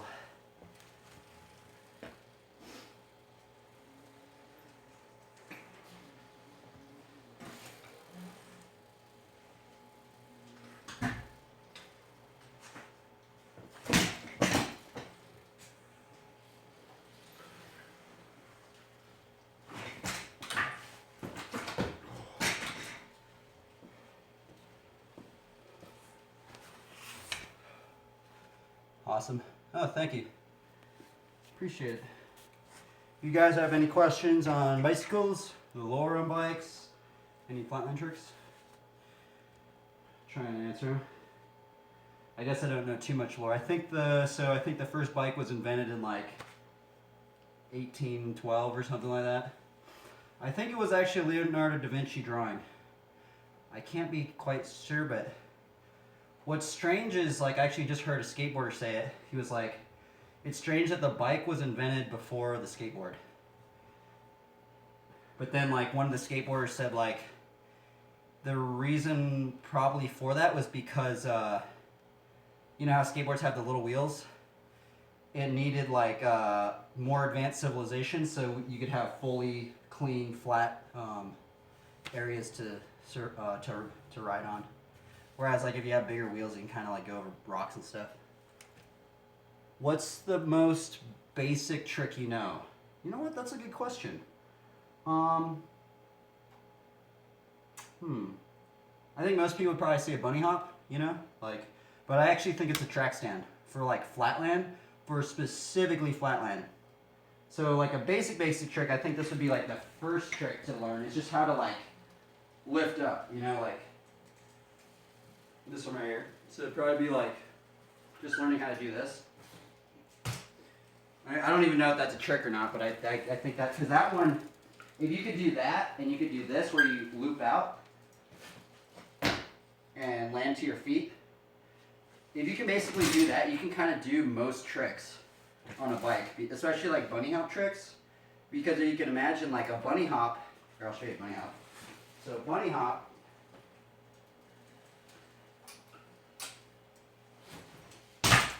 so it's basically you looping out like this. You know, so I think like this one is the very first trick you should learn. Boom, just looping out like that to your feet. Because from this one, you can learn how to bunny hop. Because all you have to do is do that same thing, except you do like a double punch in the air. So you go boop. And I think that's probably one of the first tricks everybody learns.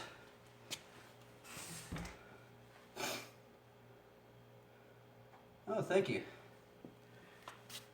So I think besides that one, I think the most basic Flatland trick you can learn is probably the track stand. And I'll show you the track stand. So with the track stand, you want to have four pegs, and you also want to have like a seat post high enough with a seat where you can grab right here. Where you can grab the bar in this. And what you're basically going to do is you're going to have this foot right here and the other foot right here. And then you're going to take that foot off and you can balance it. Here, I'll show you. It's called a track stand. And now, the track stand was actually like the very first flatline trick I ever learned. So like, it's like this. And oh, you also press the front brake. So with this one, like, it's a very good trick to learn balance. It also is the first trick that I learned how to scuff. So from the track stand, what you can do is you can do your first scuff. So you take your finger off the brake and you do one scuff on the front tire. And you can go in a circle because you're pivoted, which is really crazy. From this trick, that was like the second trick I really learned on Flatland. From this trick, I learned my very first scuff trick, besides that one. I guess this is the second scuff trick I learned. I don't know what it's called, but you put your leg through the bar right over here, and you scuff and take your hand off. So let's see if I can do it. Peace.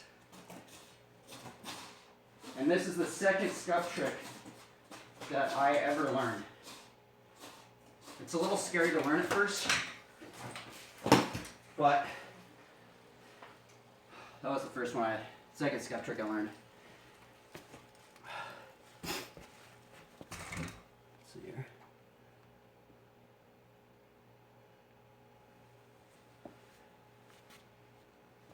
Who's that? Sorry, I can't see like some of the, I don't see that message.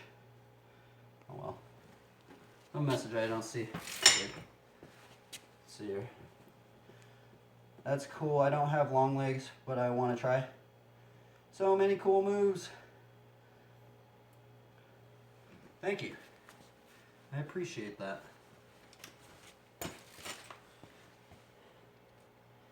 And then, let's see here. I guess the pickup bar would be another trick. So the pickup bar is this one. That's a trick that a lot of people learn at first.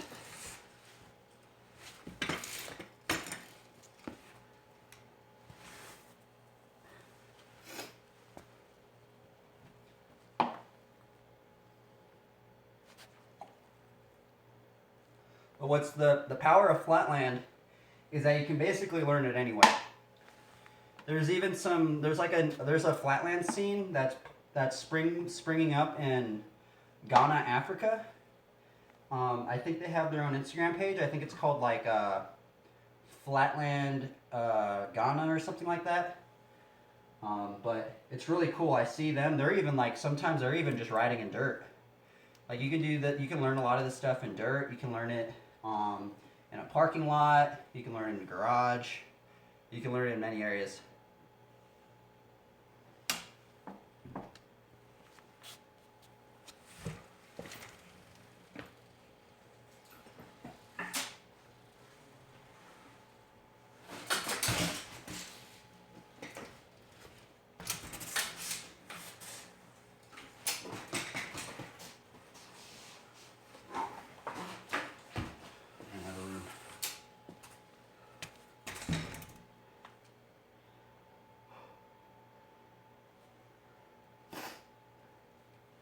See how the Twitch stream's doing. Twitch stream's always chill. I feel like I could take really, really long breaks on Twitch. Not so much on this one.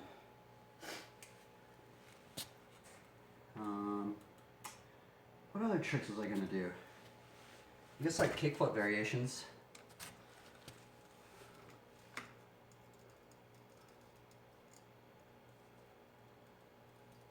Water's good for your body, especially when you're riding a bike and need to get hydrated. Oh yeah, water's essential. It feels like it's a sauna in here, honestly. It's so hot in here. I have like a little fan, but it's kind of like a sauna in here, to be honest. Generally, when I'm streaming on Twitch, I take longer breaks. But yeah, well, on Reddit, it's weird. There's so many more viewers that show up. It's very odd. Trick to finding balance. You know what? That's a good question. Balance takes. Here's the weird thing about learning balance on a bike is that there's a lot of like variables to it. To learning balance on a bike. First is like your own body composition, how much you weigh. It's also like your bike geometry. You know, how long your bike is, and it's also like weight distribution. And depending on, generally if you want to think about balance tricks, generally a balance trick is on one wheel. So one of these spheres is what you're balancing on. Say if it's on the front wheel, you're balancing on the front wheel. The thing that I found to find the balance of it is trying to learn all the variables. You know, so say you're learning a hang 5. You want to learn the variables of your weight placement of your foot on the peg right here. Do you put more weight on your heel? Do you put more weight on your toe? It's also how far away are you putting your hands, because that can affect balance too. You know, having your hands like this, having them like this. You know, you have them like that. But also, it's also now you're thinking about the one wheel variable, and it's how far you're this way, how far you're that way, how far you're this way, and how far you're like that way. So you have all these different variables. And then on top of this variable, you also have speed, because speed affects some variables as well. And the thing is, the more you can figure out these variables, and you have these variables in your mind, and so say I loop out. Here, I'll show you if I loop out. So say I was like doing a hang 5. So I'm doing a hang 5. I'm going to intentionally loop out. So say I do a hang 5, and I loop out like that. So what I'd do is, in the back of my mind, I would go, okay, what did I do wrong? I would address what I'm doing wrong. I would say why I looped out is I put too much weight over on this side, and it made me loop out. And also, I didn't put my back weight to countersink it, because I could have saved that loop out by putting my leg back there. You know, to put more weight to make me not loop out. And then from that, you can like get into learning more of the things of, oh, see, I just looped out right there. I wasn't even intentionally looping out.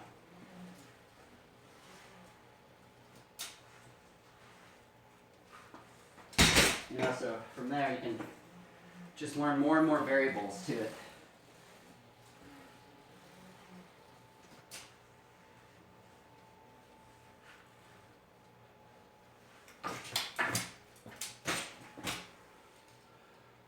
variables you know how to do, the more consistent you can start making things, I think.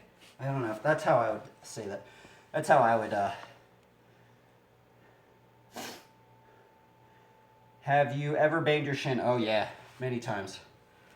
Like, points to where it's like I probably needed stitches, but it was just like I banged my shin to the point where it was like, it didn't even like bleed. It was just like white. Like bone.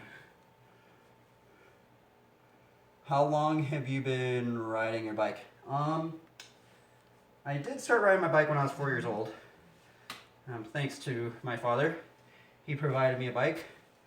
Unfortunately, when I was like a teenager, I got into like smoking weed and, you know, partying a lot. And I kind of stopped riding for like, or I kind of like riding was on the back burner for like maybe even 2 or 3 years. I wish I never would have did that, but oh well. I wish I would have focused fully on the bike, but yeah.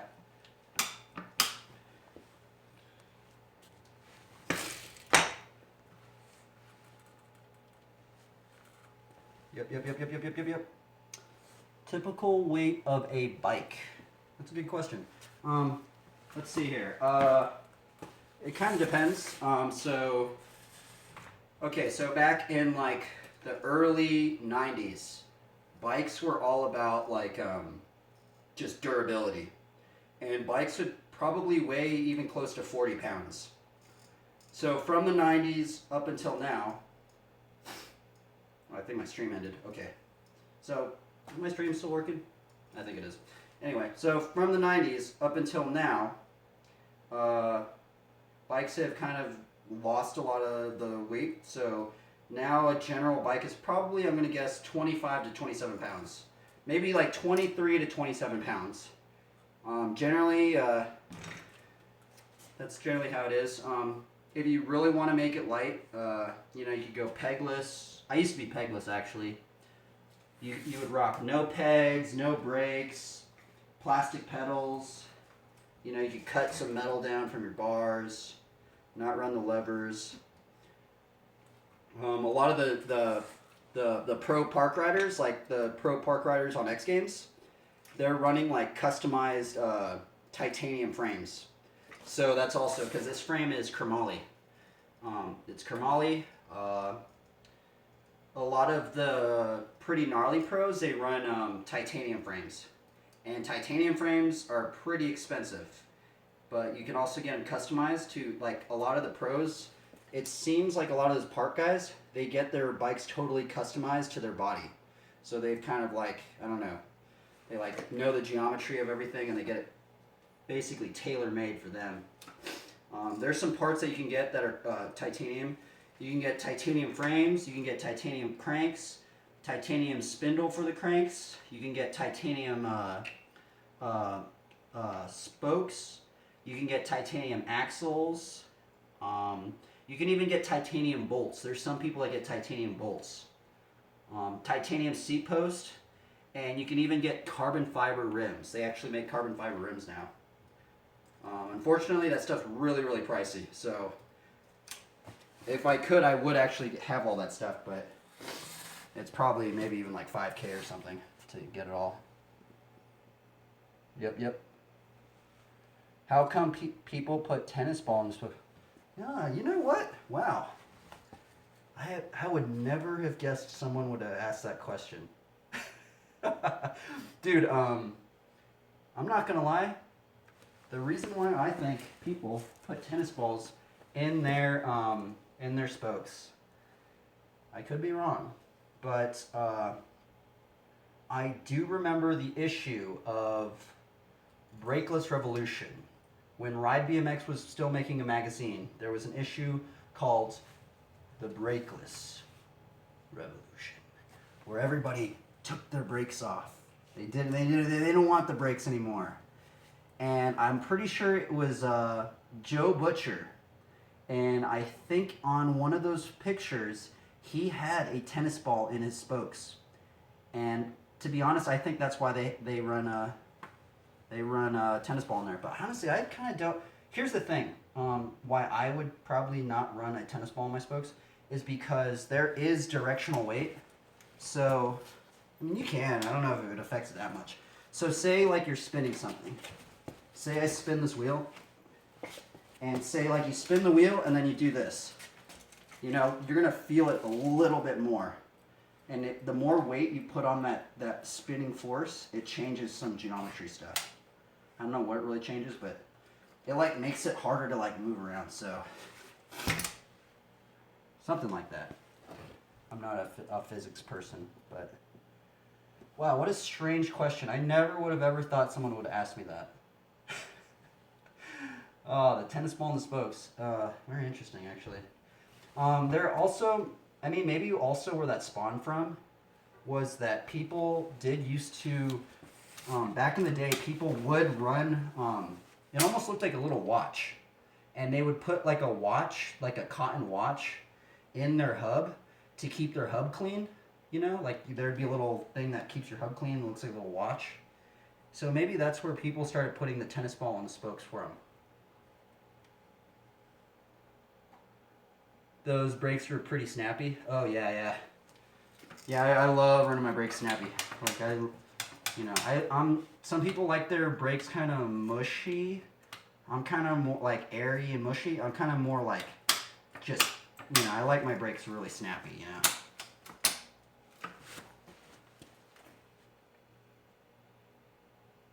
Would you ever go? What did I say? Would you ever go lead on wheels for aesthetics? What does that mean? Lead? Like lead, the metal? I don't know. I don't know what you're saying, man.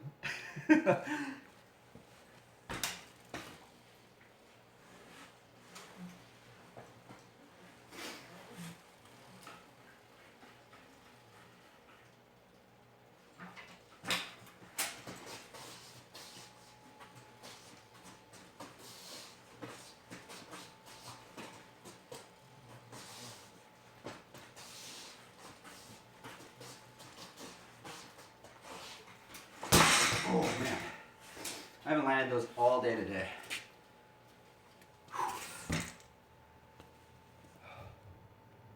Would you ever go lights? Oh, lights on the wheel. You know what? I think that would actually be kind of cool. I mean, dang, it'd probably save your life more. You'd look, especially at night. I'm kind of one of those people that don't really run lights. I kind of try and keep my bike as simple as possible, but I mean, if I was maybe living in an area where there was a high traffic of drunk drivers, or it was just a sketchy thing where cars are always getting in accidents, I'd probably run lights on my wheels. Are you confident that you can ride a unicycle? I've tried to ride a unicycle one time in my life and I couldn't do it, but I think now I probably could.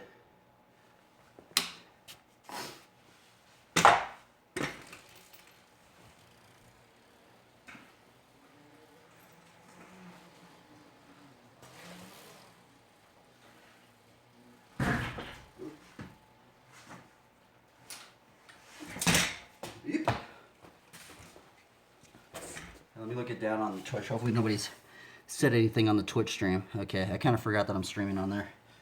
I'm literally streaming on two things right now. It's kind of funny.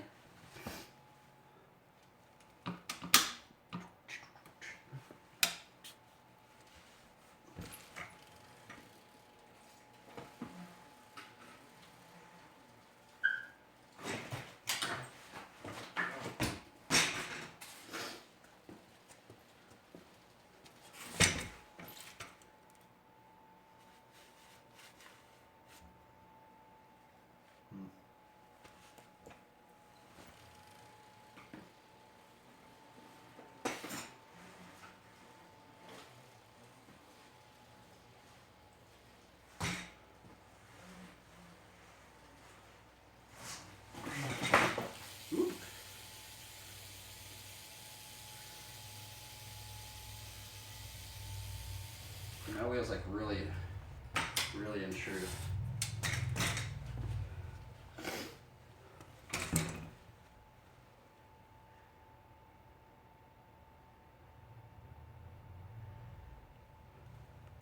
think it's about time to take a break though. I'm a little worn out. Maybe I'll do to end the stream. I guess I will. I'll probably do another stream. I just need to take a little breather. Maybe I can do an undertaker for you guys. I'll do 3 attempts.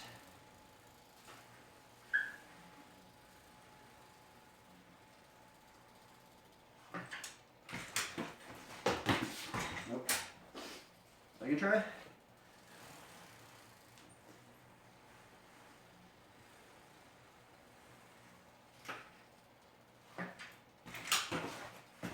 Nope.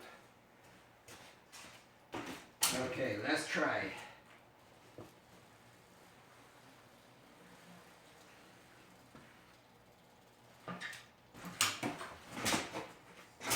Nope, almost. Put my foot down.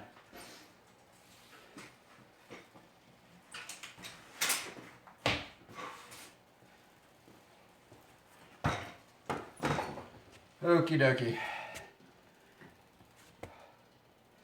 Thank you everybody for tuning in. I would want to ride for longer, but I gotta take a little break. For some reason when I'm on the Reddit stream, I'm kind of more on the dot because people are watching me. So, I apologize. Blessings.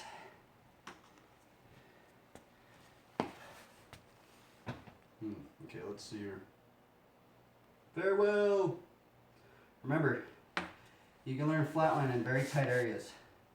It's kind of the power of Flatland. So, this is kind of the area that I'm riding. It's a 15 by 15 square. Peace!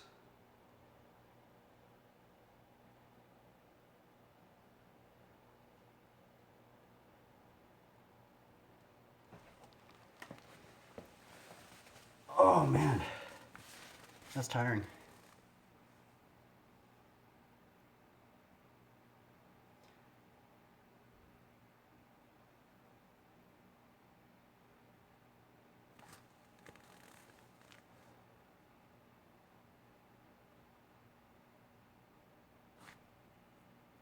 It's kind of crazy those things save.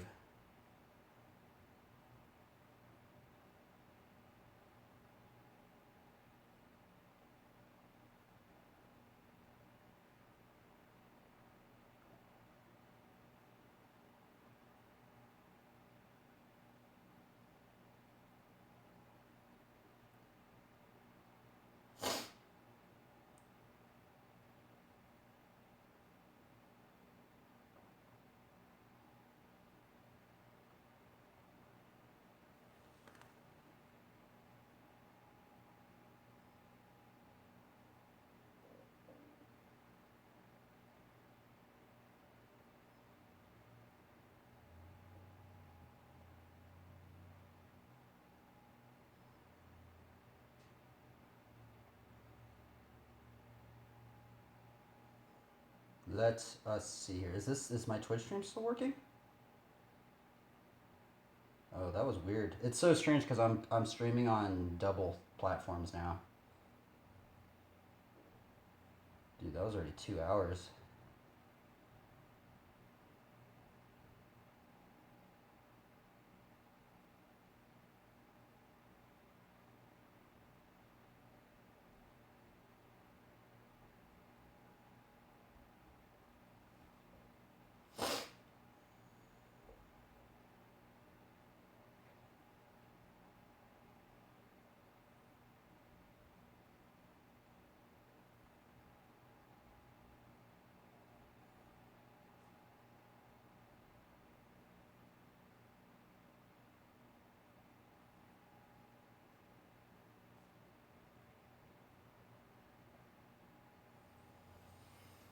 I tried to pace myself a little bit more on that one.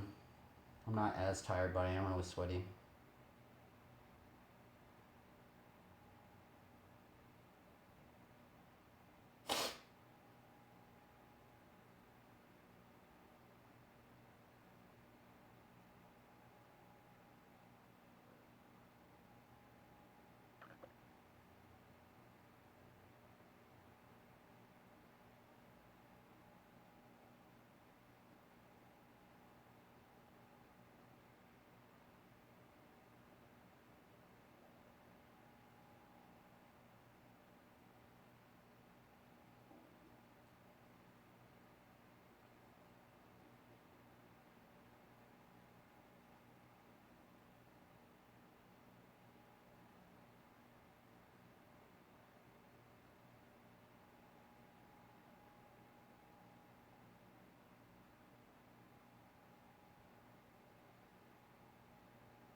Okay, I need to take a bit of a break now.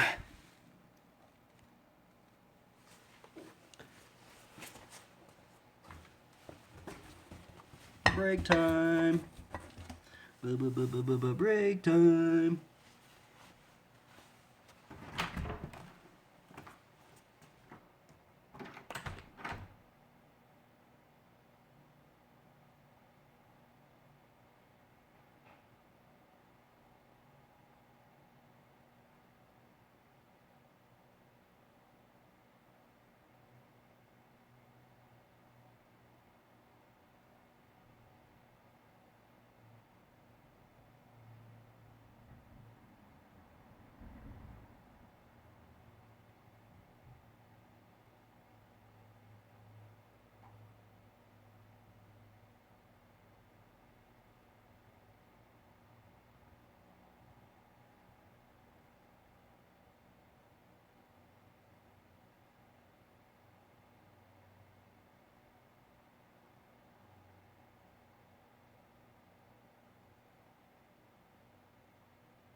Okay.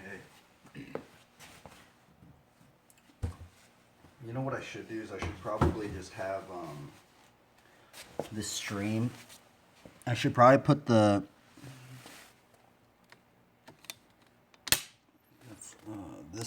this one up there too when I do the other stream.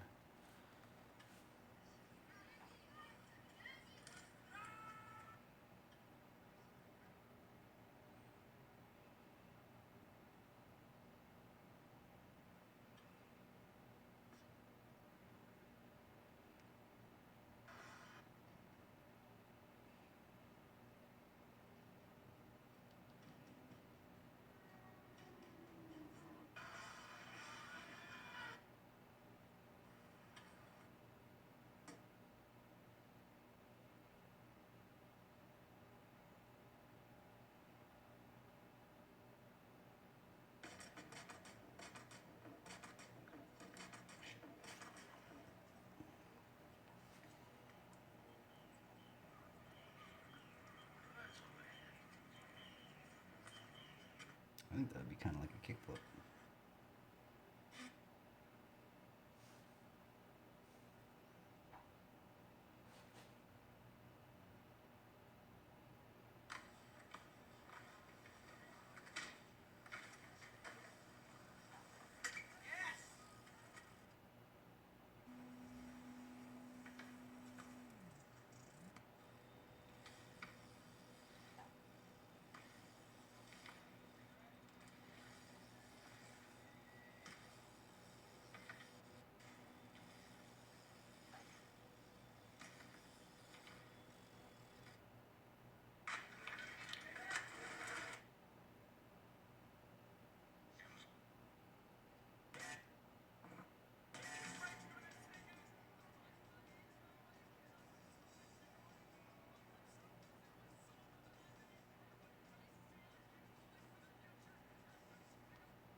Do do do do do do do do do do do do do.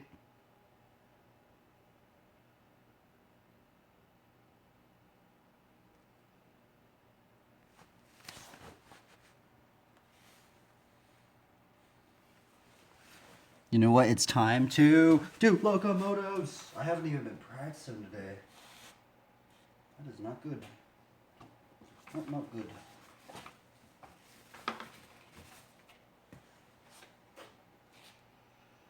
Okay. Let's see here.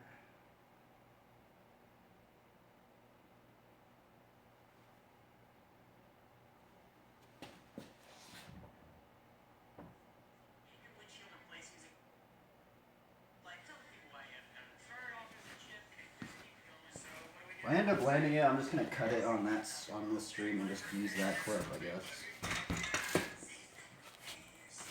All right, first attempt at a locomotive today. I didn't even try it when I'm on the red stream.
Dude, you know what it is that I'm thinking actually? People that used to do this trick, they used to do it on really long back ends. I'm wondering if the geometry of the bike is playing a part of why people don't do this trick. Like, why I don't see anybody. Or just even this ride-in, like, there's only 2 people I've ever seen do this ride-in.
I haven't done that in a while.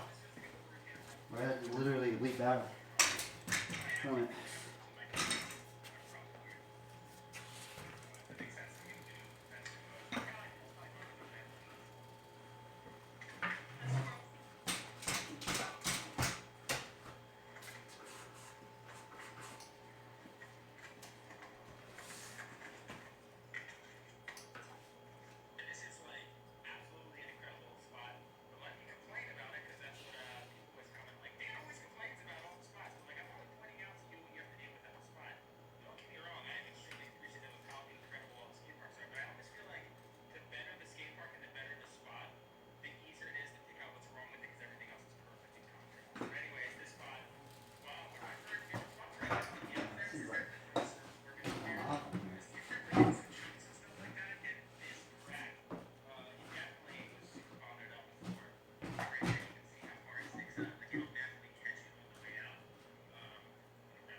Wow, let's do it.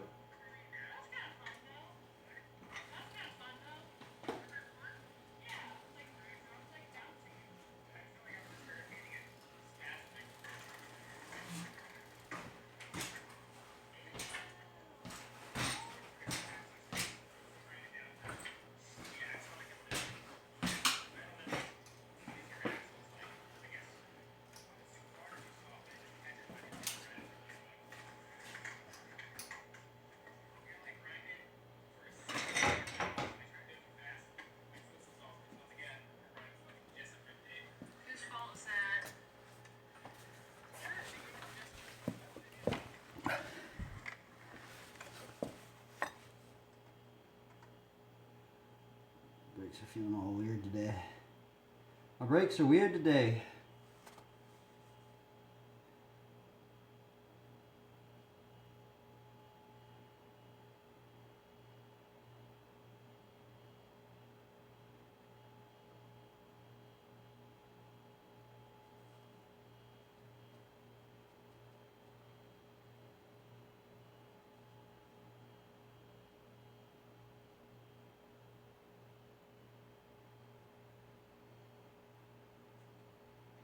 Do do do do do do do do do do do do.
Okay, let's see if my brakes are gonna work now. Let's see how my brakes going to work. They're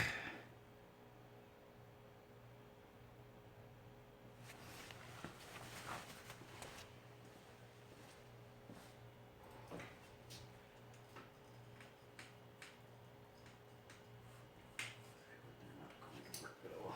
Let's see if they do.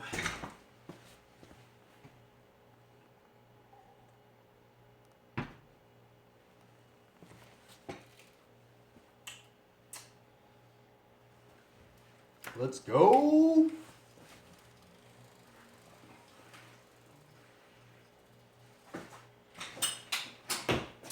Legs are slipping just a little bit. I don't know what it is.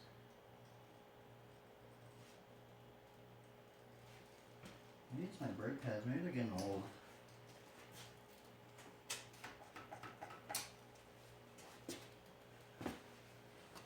You know what that means? I gotta put more strength on this finger lever then.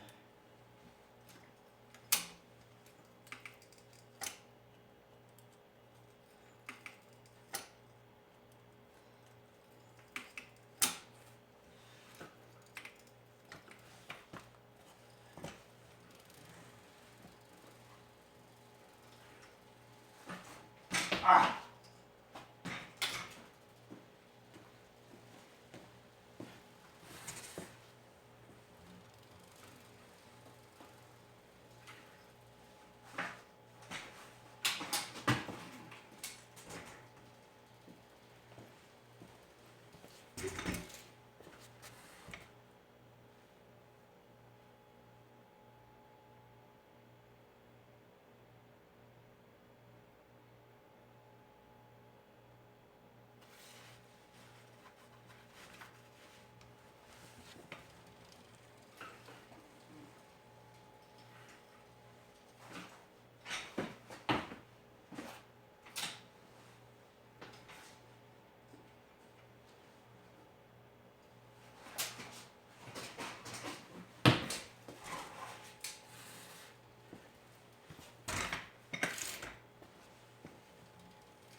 Fudge, man, this trick feels impossible.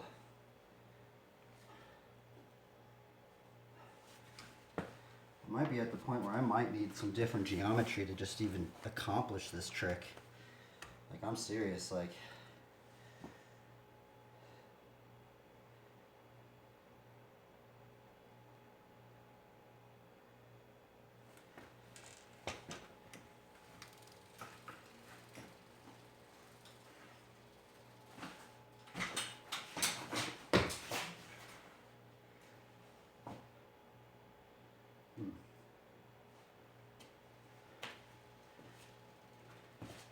Should not be this challenging.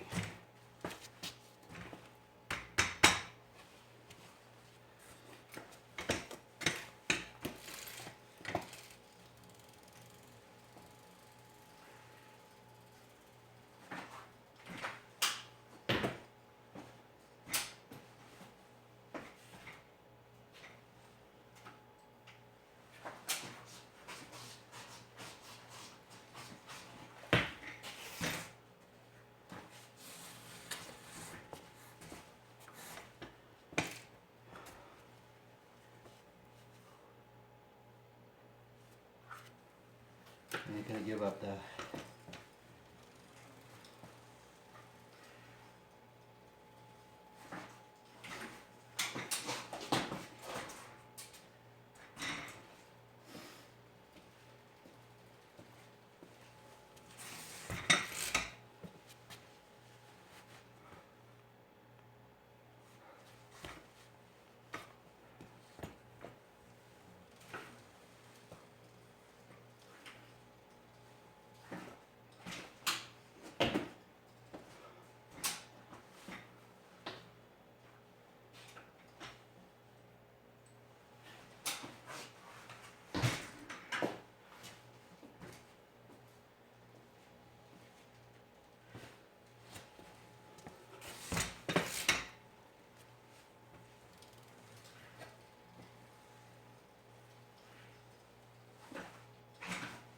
Dude, this trick is brutal.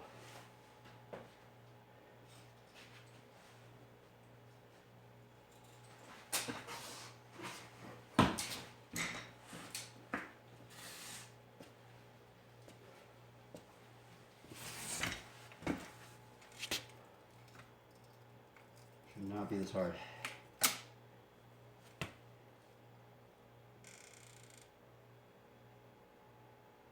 I feel like I'm just stuck somewhere. I don't know what I'm doing wrong.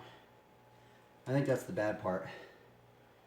I thought I figured out all the variables, but there's just, I mean, the only variable I can really think of is that it's my bike geometry that's messing everything up, but I don't want to think it that way, but that it honestly might be the case, man. Like maybe maybe it's just for this ride-in. Maybe my bike geometry is just not meant for this ride-in or something. I don't know. Oh, I'm not gonna give up though. Let's just keep going. I don't even care. Then if I do get the good geometry, at least I'll be more akin to what I'm supposed to do.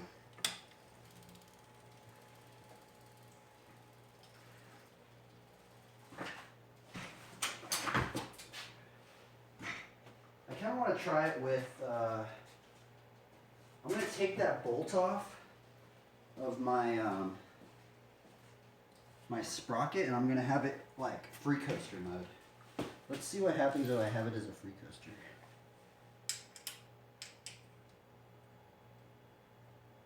Improv free coaster.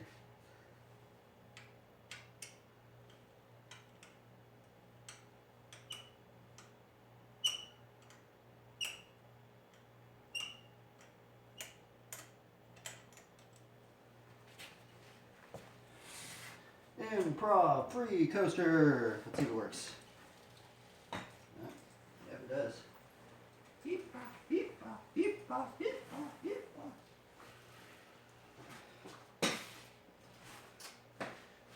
Okay, I'm gonna try to do it with my toe side like that more. It's weird.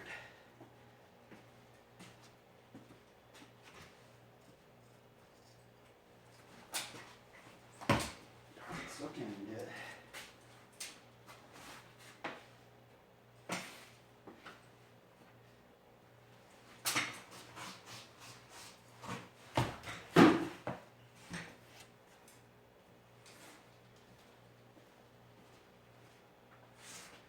Gosh, I think it's just hard regardless, man. It doesn't really seem like it makes a difference.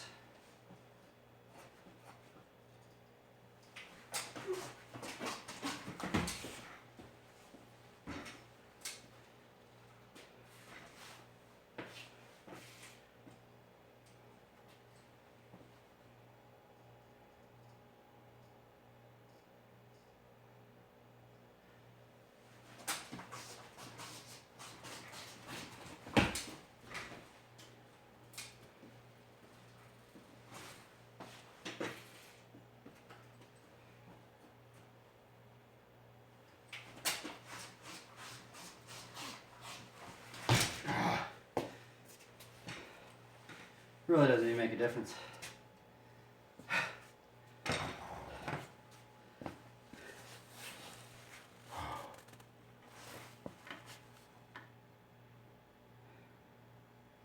Defeat. Defeated by the boss. Okay.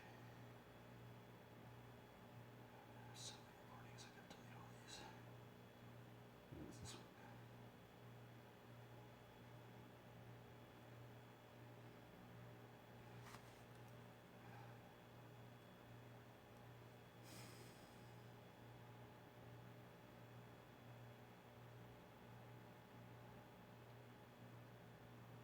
Fudge.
It's so hot in here. Just hot. Hot, hot, hot, hot.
Break time. No break time.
Okay.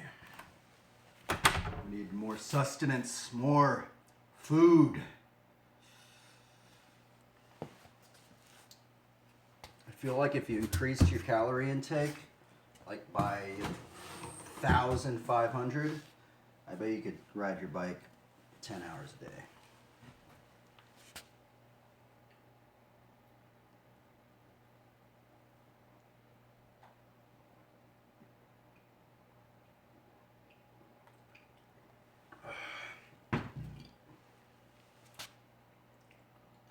Let's keep grinding.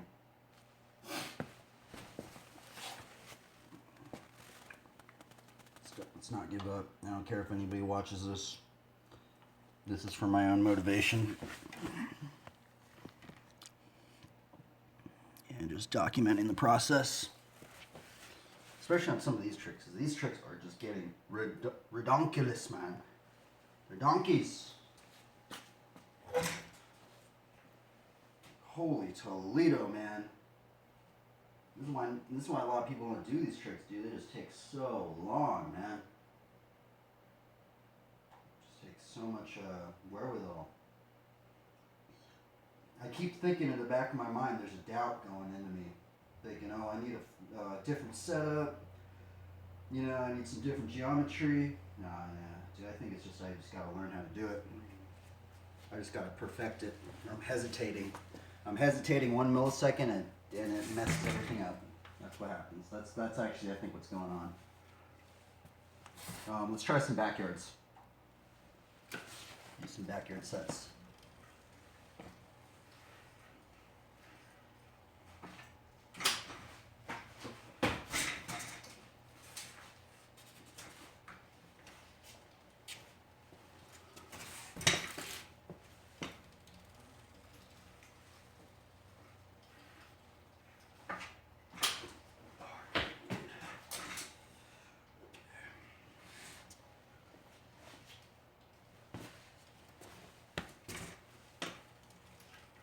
Oh, wait a minute.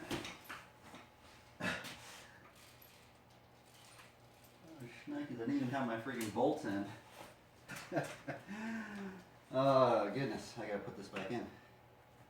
was like, why is my bike feeling weird? I don't have my freaking bolts in. Yeah, buddy. Come on, what in the world? It's all messed up. I shouldn't have done that.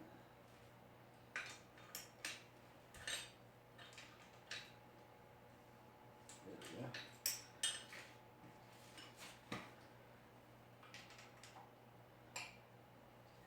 This thing. Ugh.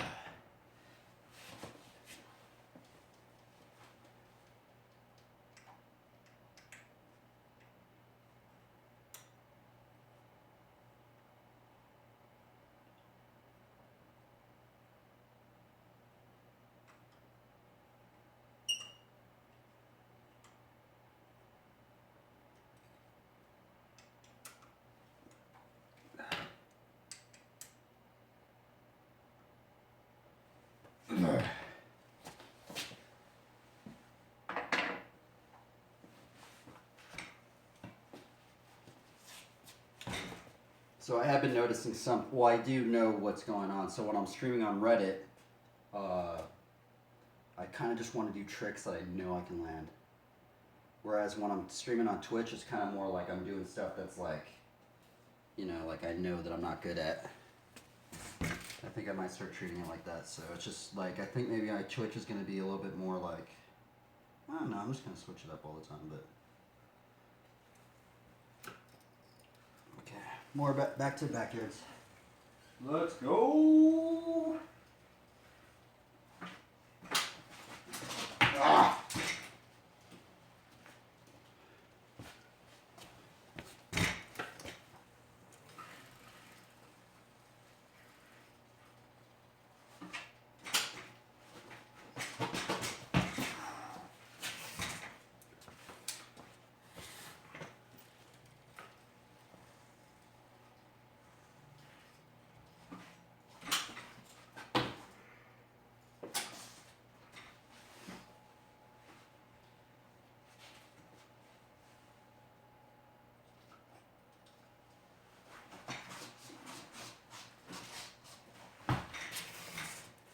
Keep like looping out this way, man.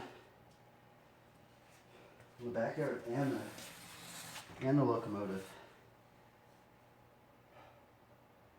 I also need to practice some techno handers today. I haven't been practicing. Oh, I should have been doing that on stream too. Be a good way to do start the stream. I might start, but that one.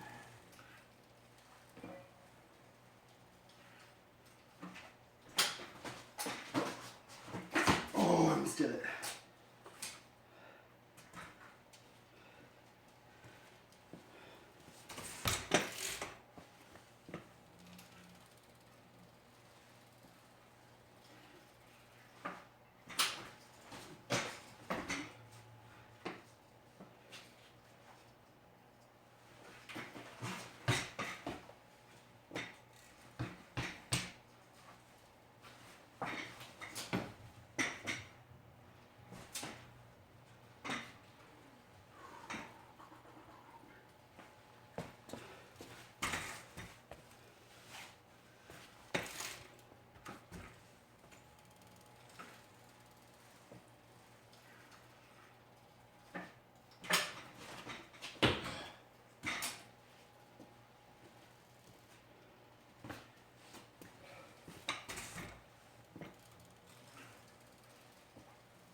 I feel like I can land it today, man. I feel like I'm getting really close, man.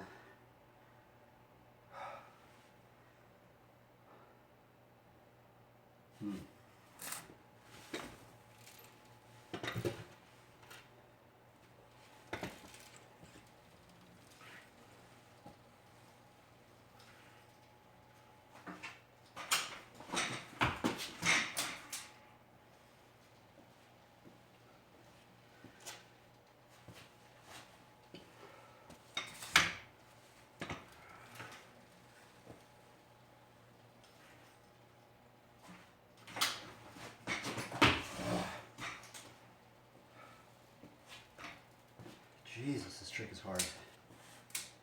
I'm not even lying. If I could learn it faster, I would, man. I'm trying basically everything. I cannot get this thing, man. It's so hard.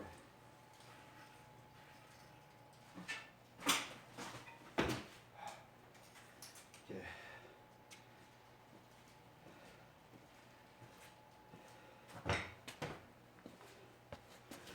Oh, man. It's brutal. Brutal. 7 minutes of failure.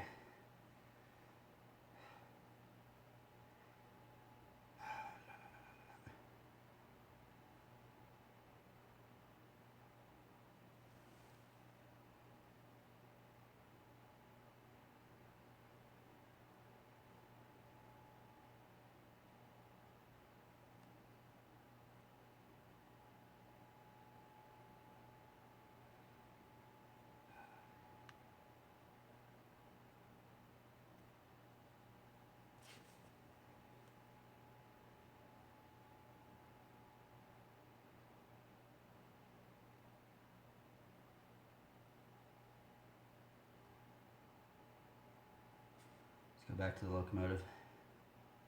It's going to keep hopping back and forth. Locomotive to this one, to that one, to this one. I gotta delete this video.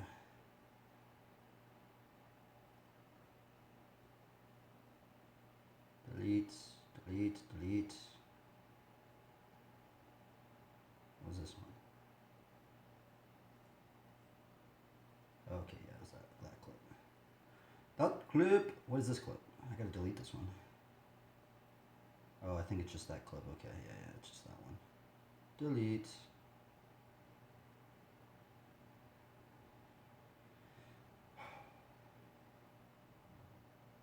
Someone deleted. Select, delete, delete all.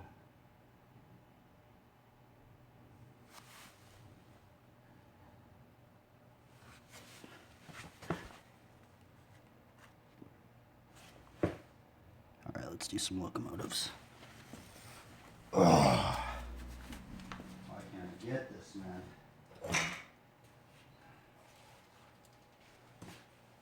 We're gonna need new shoes. I haven't gotten shoes in so long. I want to just find. Lately, the past 2 shoes, I've just found my shoes. That's kind of a strange thing.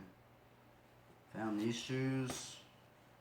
I'm gonna go to the skate park. There'll just be shoes left by some pros.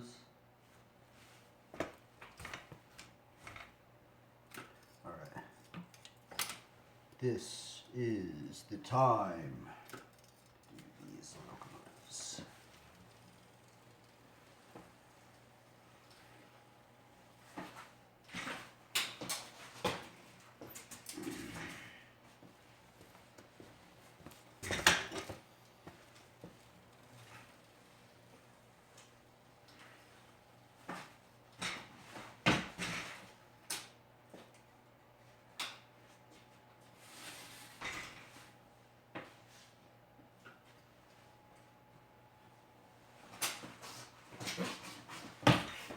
You know what, maybe I'm doing it too hard. Maybe I'm doing this scuff too hard. That was like, that one I tried to do like a hard scuff like that, and I'm kind of doing the same thing as I go into the ride-in. Maybe I gotta like do a little scuff in the beginning. A little not powerful scuff.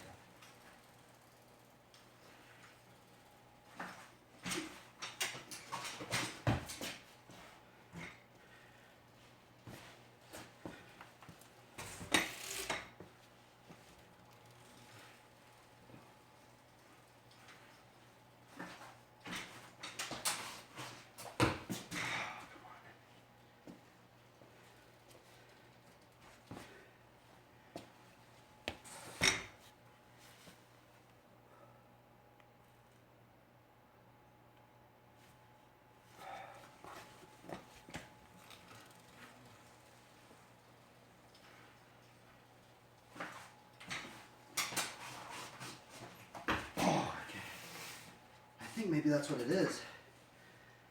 See, I can get into it. That one I got into like pretty good. I just didn't do the landing I should have.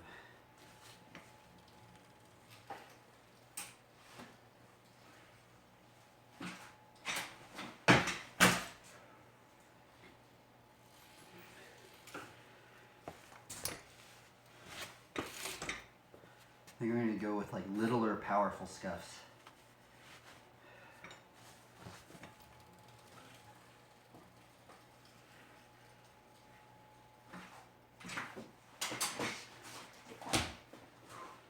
It's like tick, tick, tick, tick, tick. I'm so used to the lard yard and the stick bee where it's like whoop, whoop. That's what it feels like. This one's kind of more like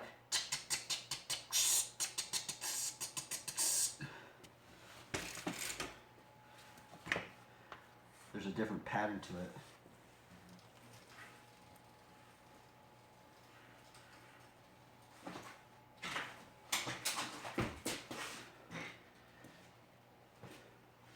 The also hard part now I'm having is counterbalancing my weight when I do the 180. I'm either that's the problem I'm having a lot now too. I'm either leaning too far this way or too far this way, or too far forward. It's kind of like I'm in this like zone where I have to like figure out that with the scuff. That's just making it really hard.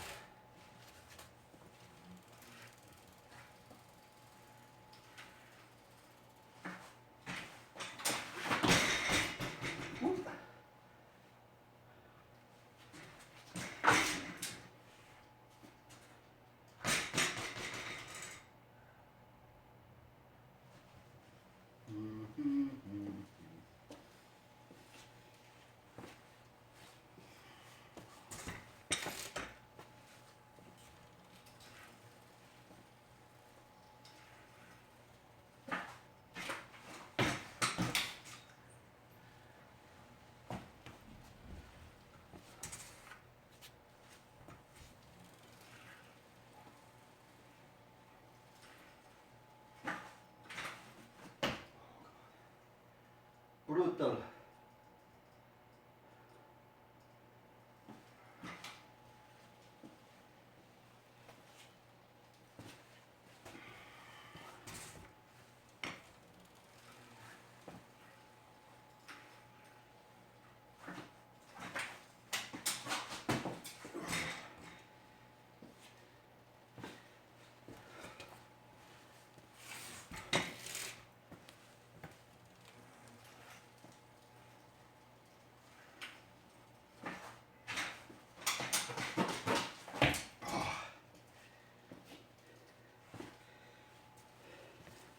Dude, I feel like I'm right on the cusp of just almost getting it, man.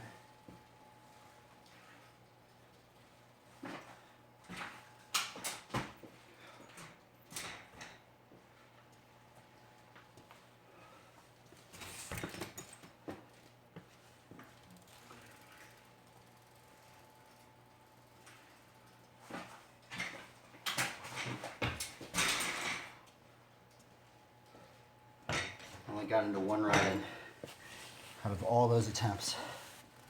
It's brutal. But if I could get into the ride and I know that I can land it. Dude, this trick is I wasn't expecting this trick to be this hard. I only got into one out of all those attempts, man.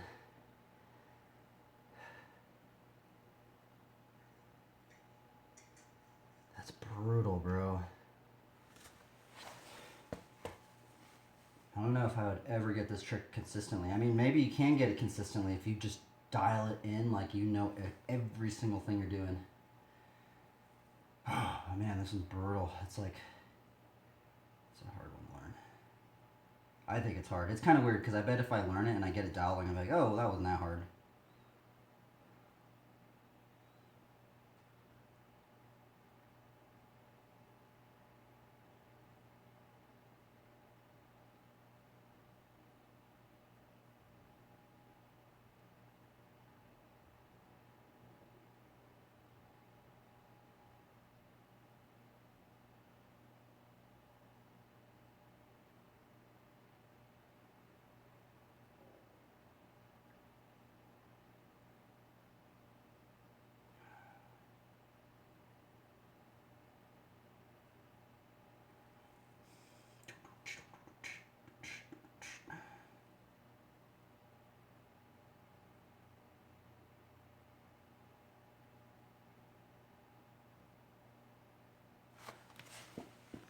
Nobody's saying anything. Okay, cool. That means I can just improve and work on these really hard tricks.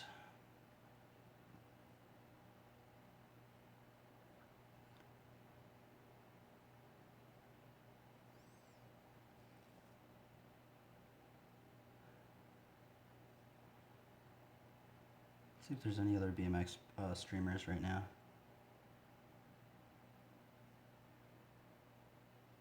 Huh. Not many, huh? Not actually. What happened to that one dude? There was one dude that was doing a real life stream. It's only a matter of time until some more people start up. I guess that's the other thing. I guess this is the thing about Flatland is sometimes it's just it takes so long to learn the tricks that like I think people just don't want to take the time to really learn them, you know. It's like that's kind of it's at that point, you know. Unfortunately, but the thing is that sometimes like it's weird because like it's like Flatland's one of those things, or even just BMX and skateboarding in general. It's just one of those things where even if it doesn't seem like you're improving, like it just feels like a hard grind RPG game. That's basically what it feels like. And the thing is that you're always improving your level, unless you take like years off. If you take like years off, then maybe your experience you might de-level a bit, but then it is faster to level back up because your muscle memory will remember it. But something like that. But that's how I'm seeing it as. That's what I tell myself is this is just a gnarly grind to unlock an ability. Like some abilities are like under lock and key where it's just like you gotta like it ain't just gonna happen. Some tricks have happened like that where they just kind of like were easy, smooth sailing, weren't that hard, you know. And then it's just all. What also is weird is some riders find certain tricks easier. You know, I've known riders that like learn bar spin, like that was their first trick. Bar spins were like the hardest trick for me. Like I didn't even do them for the longest. I can't even do a hop bar spin. So I mean that just goes to show, and it's just so strange because there's even beginner riders that are doing double bars. I'm like, what in the world? Like in the air. So it's all about finding those one tricks, and it's like, but there are the tricks that you just want to get, you know, and those ones you sometimes you gotta battle for them, man. You gotta like just keep going for it. Like these tricks right here that I really want to get down, man. I really want to learn them because the backyard variations, I know like that goes into other combos. You know, there's other combos that go with that one.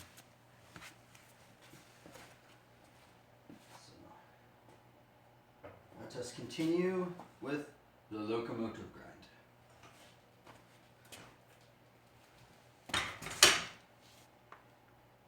Oh, please let me get this. Let me just level up a little bit more today.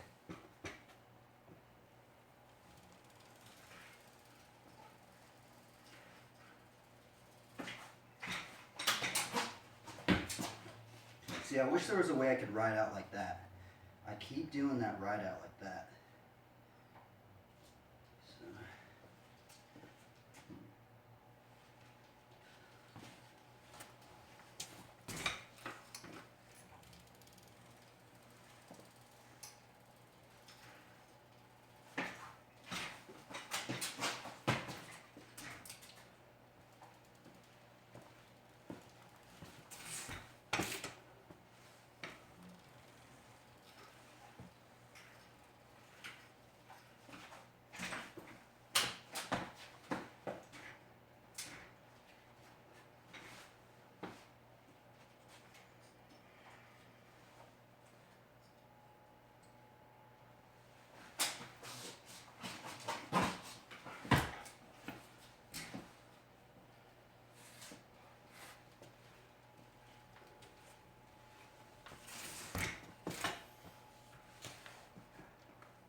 Maybe I should learn it.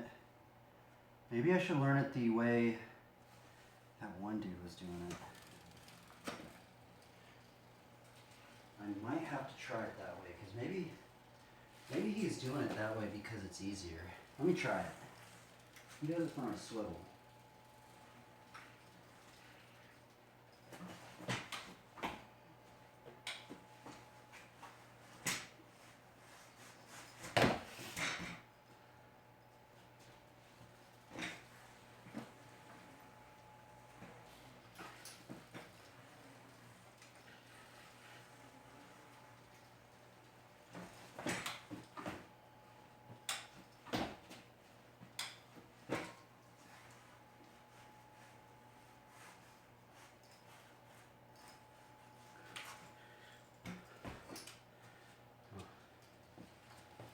You gotta learn the swivel better then.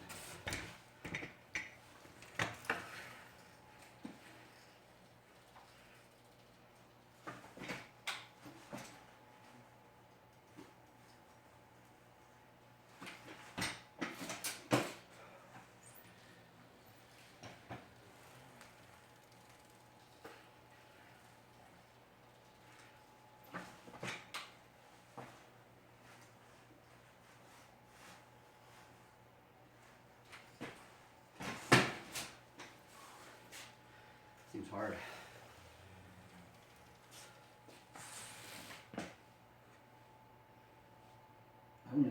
Maybe that's even harder to do it that way.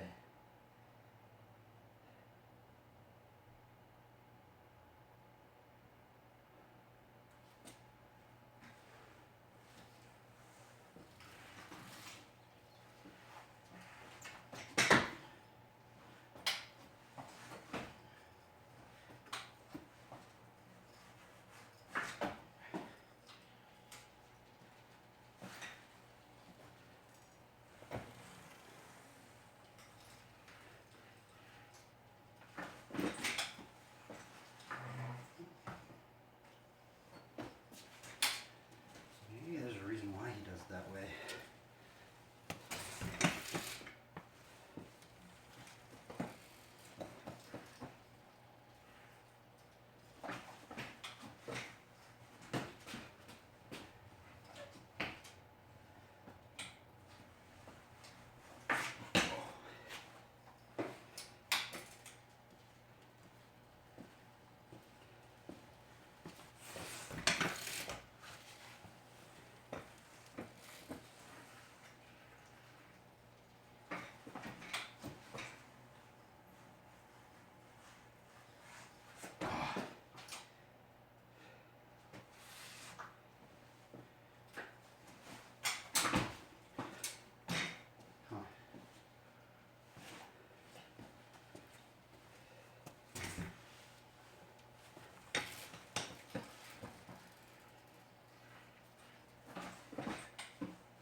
I even think that ride is harder. Swivel into locomotive, that seems even harder, man. He must be on like extreme hard mode. 'Cause I can't even get into it. I mean, maybe there's something with it. Maybe there's a reason why he does it that way, but the other guy does it the way I've been trying to learn it. But maybe there's a reason why there's only one clip of it. I've actually only seen one clip of someone doing this ride-in. Maybe there's a reason why there's only one clip. Like literally out of every single, I don't even know.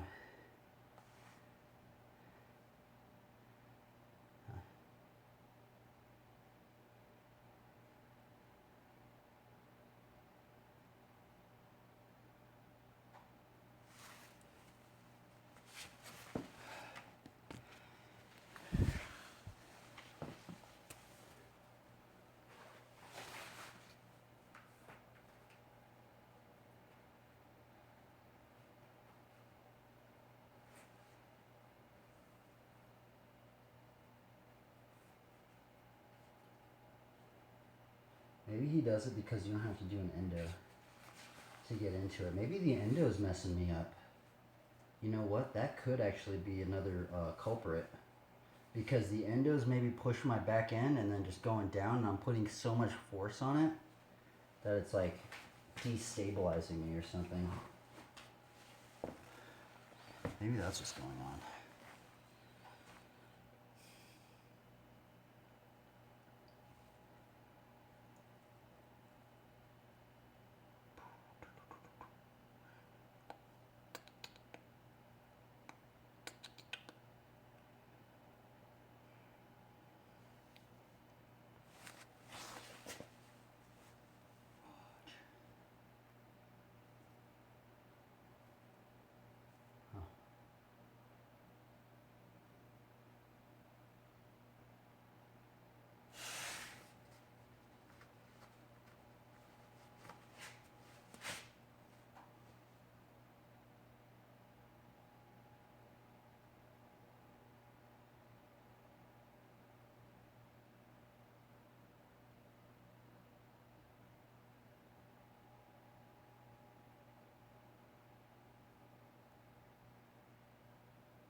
Oh my goodness, I chomped on that dude's trunk.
Brutality.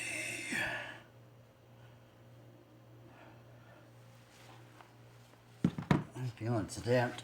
Alright, I'm gonna take another little break. I think I need more water. I think I'm getting kind of dehydrated actually. I think I just need to drink more water. It's just really hot today. It feels.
Okay. Wow.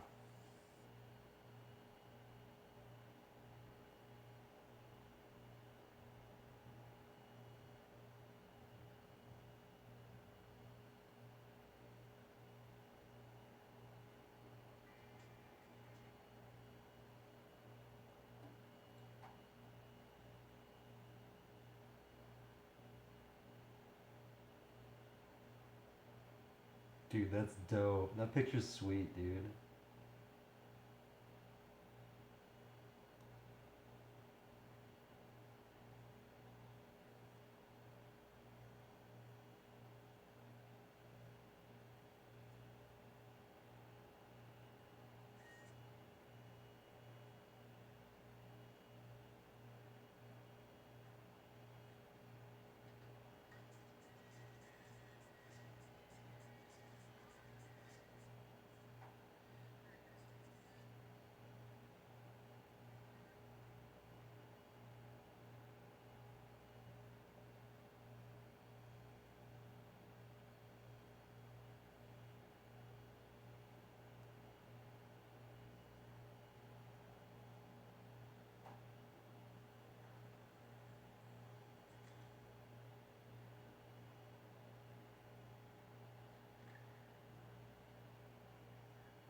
Ooh, turned down to foot jam. Wow.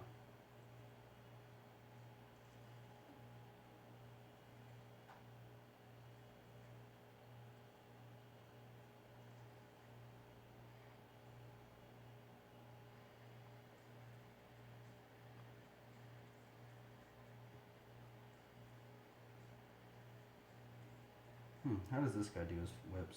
I think he put it over his crossbar, didn't he? Interesting.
Okay, I think we're gonna go back to the backyard.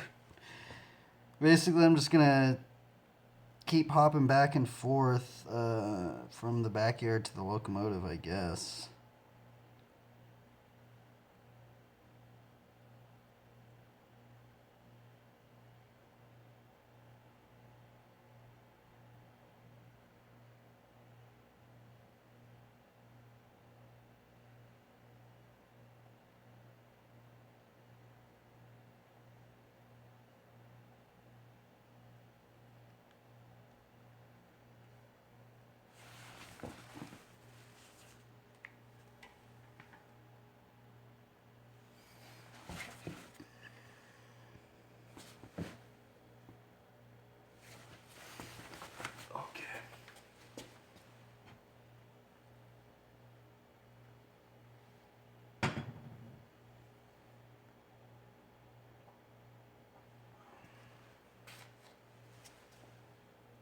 Looks like they're really bent.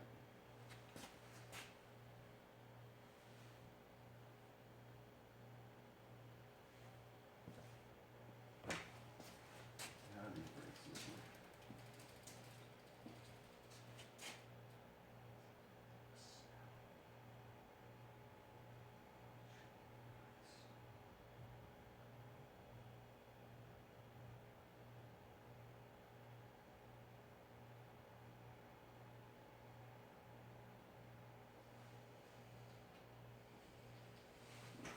All right, let's do some backyards.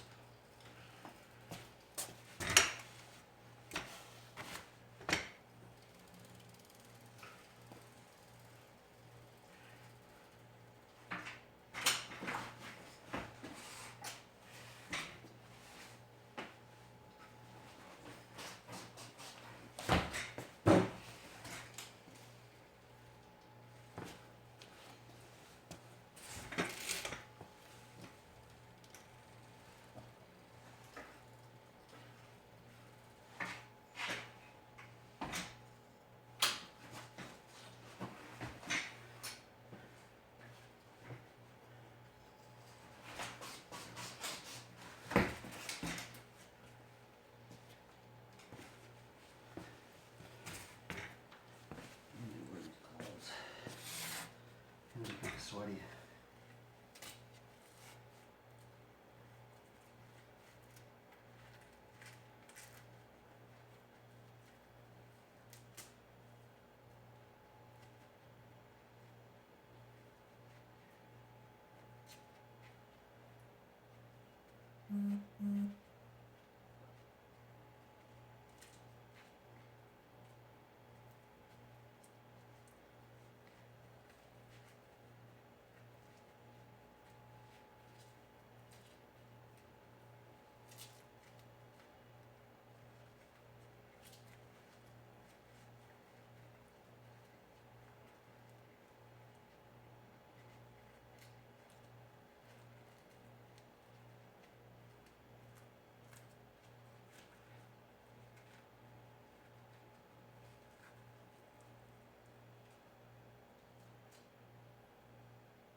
I think the gloves are going to help.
Maybe I should put my crank in a different position.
so hard, man.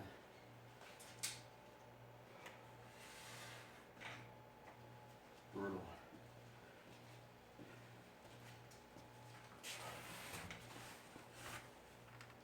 Man. Okay, I got another combo then. I'm gonna try like foot jam no hander to fakie tuck no hander.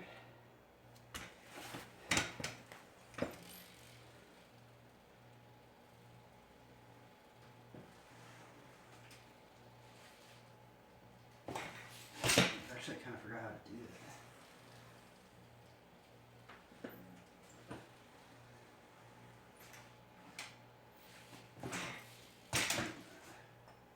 How did I actually do it?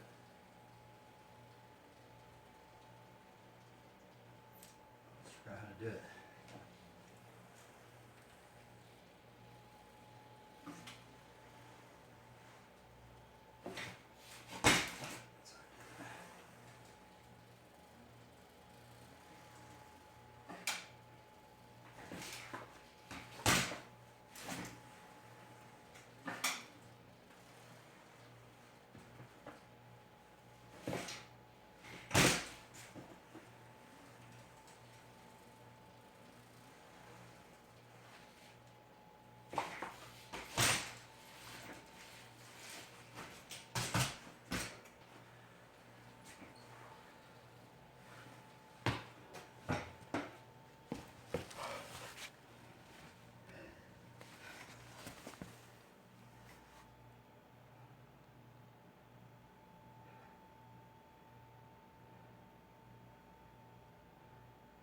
You can't even see it. I'm too far ahead of the camera. Oh well.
Let's do a hop tuck no hander.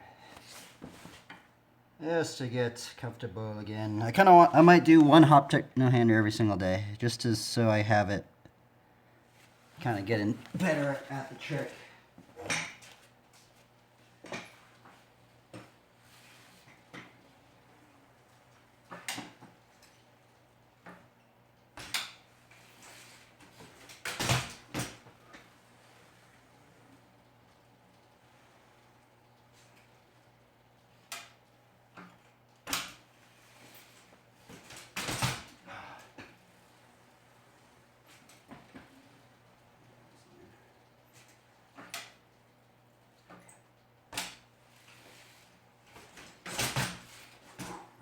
slipped off. Good thing I had these gloves on. That would have been bad. Like just like that right there, like it like caught it.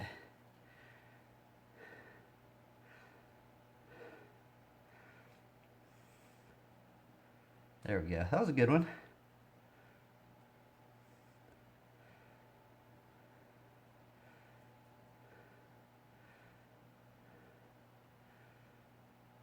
Pretty stoked on that one.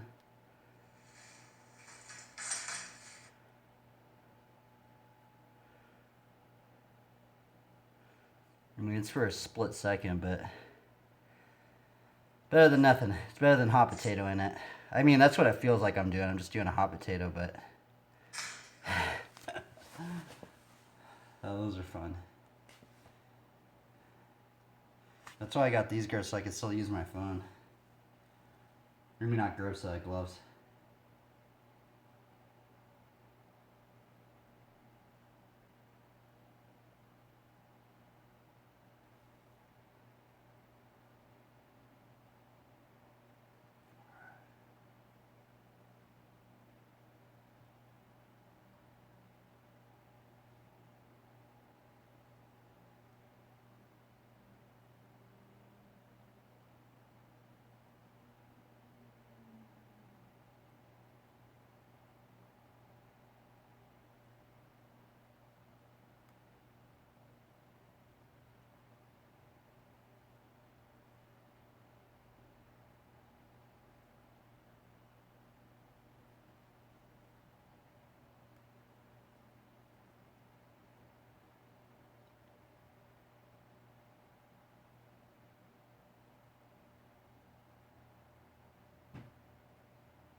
Oh, you know what? Maybe this might help me with the locomotives too, because I'm kind of afraid to put my hand because I think my hand's gonna slip. Yeah, maybe I should just rock these gloves. I'll have to just start rocking these gloves. Normally I don't rock gloves. I don't even think I have a single clip with gloves. Well, I guess now I do because I did it like that, but I started wearing them, but...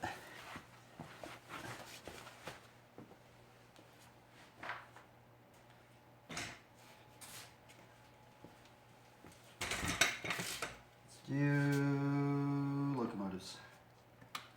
Locomotives, let's see.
I can't believe I almost landed that.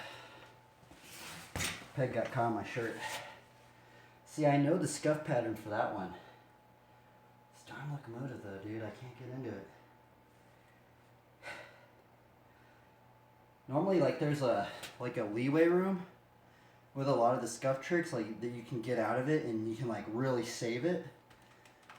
The locomotive doesn't feel like that. It feels like it's like I can't save it. It's like if I don't get it on the dot, or if I mess up a millisecond, it messes up.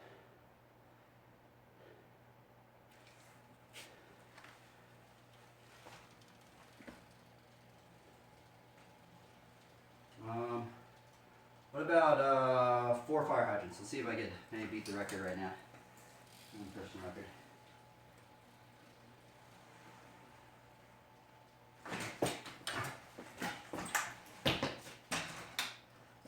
Something cracked.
Come on, dude. Man.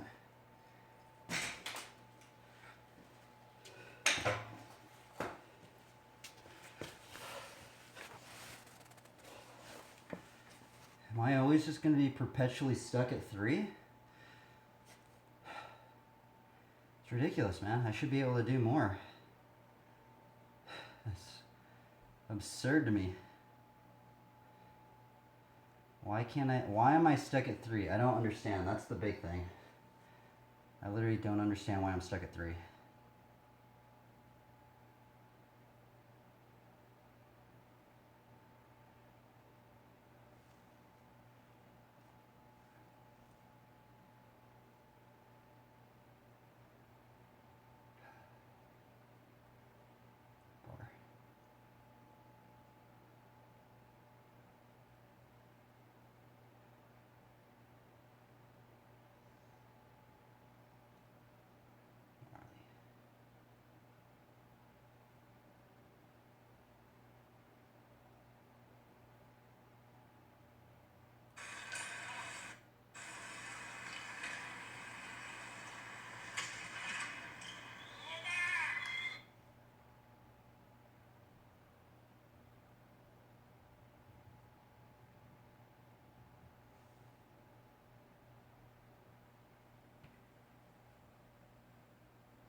I'm surprised he hasn't had an Instagram for a while.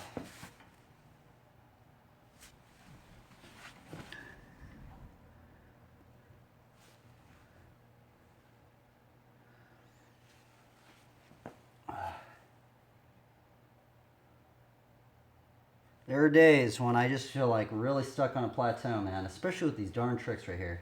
The locomotive in the backyard, man. It might actually be. I mean, the weird. Okay, so here's the weird thing.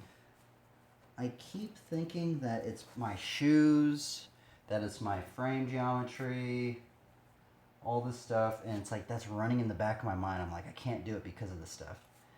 The thing is, I just did a stick bee, and I'm using the exact same shoes. I'm using this geometry. It's like, if I can do that trick, I should be able to do the locomotive, man. Like,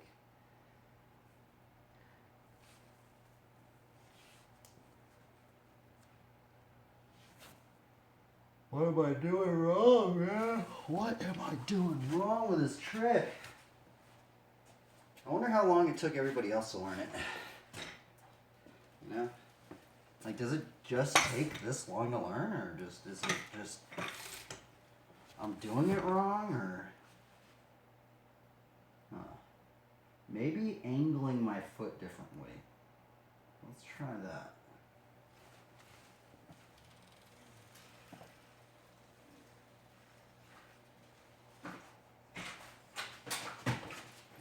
Maybe I'm going to angle this foot like a little bit more out. Or try to.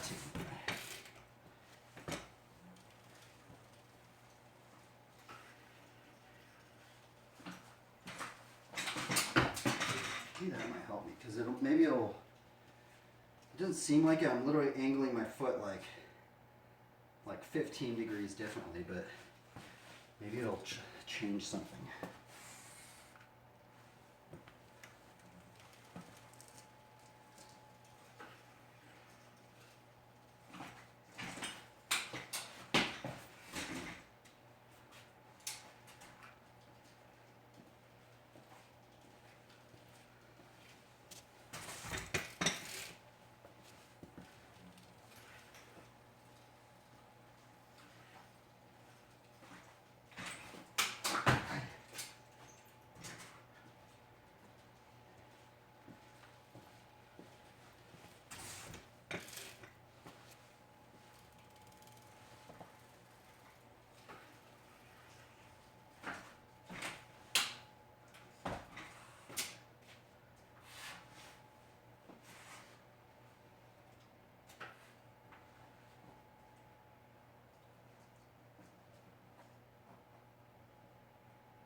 I could do candy bars pretty good now.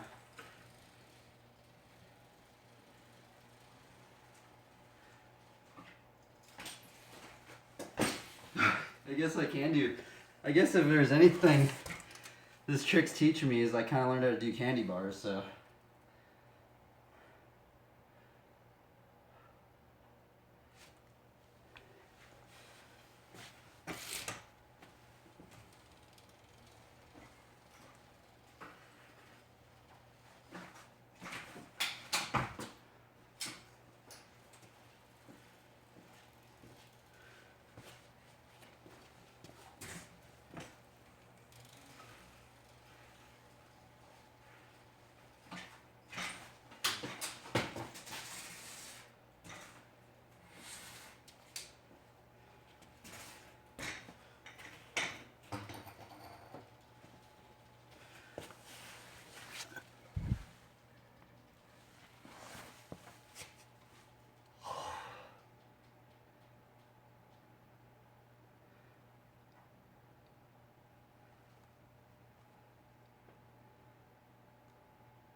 Well, I'm going to start practicing maybe scuffing with my other foot, so I guess I'll just start on that journey too.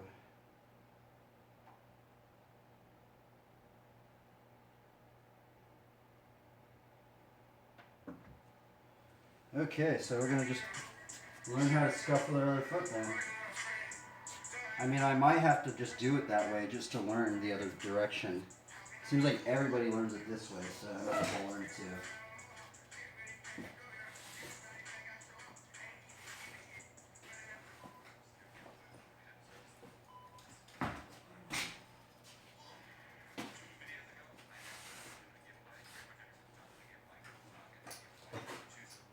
Oh my goodness, it's like learning it all over again. Literally.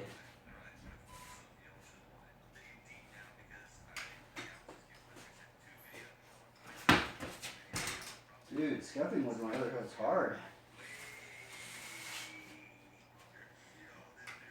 It's my regular. Let's do switch.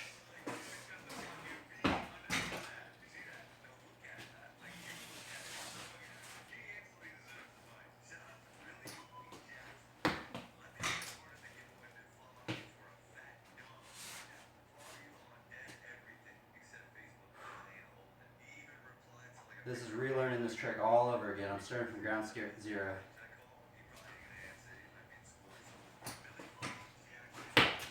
Oh my goodness.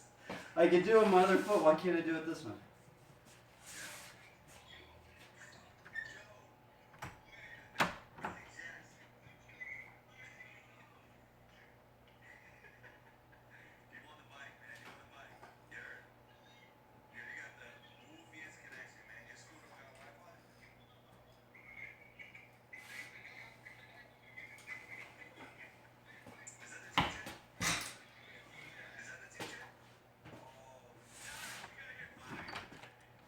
You okay? Yeah. So, what are you doing? Who's the fly? Oh. Since he was on the window, it's an easy place to get him.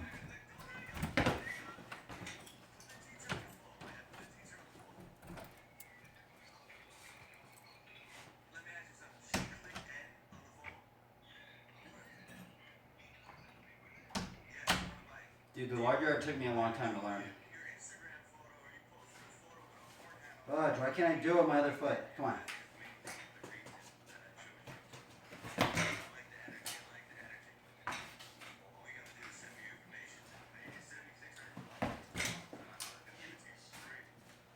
Watch, I want to learn it. This is how people get into the backyard and the locomotive the other way. When you do it this way.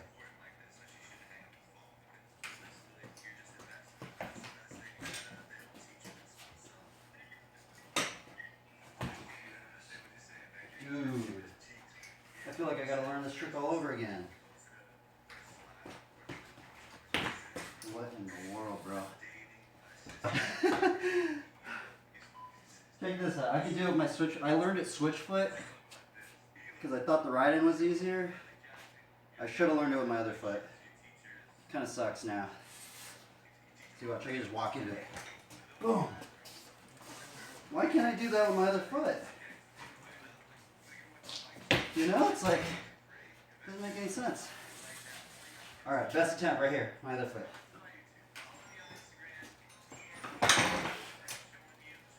Dude, feels so much different.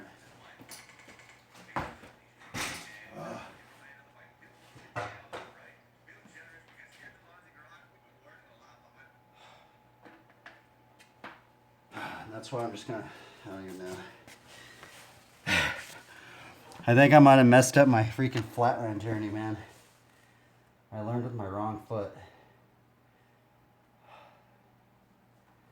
think he's gonna mess up a bunch of stuff if I don't get ambidextrous. I think most flat riders are ambidextrous. They probably know how to scuff with both of their feet. Because I have seen people, they switch their foot, and that's kind of why I've been wanting to maybe learn it this way too. I saw some people and they do the lard yard. They do switch foot lard yard, regular foot lard yard, switch foot lard yard, regular foot lard yard. So I was like, you know what, man? Maybe I should just learn it that way too. It's just so strange, man. You think that I'd be able to do it with my other foot, you know, like so easy, but it literally feels like I gotta start from zero again and learn that trick. It's pretty brutal. Let's see. I wonder if it's sunset's time.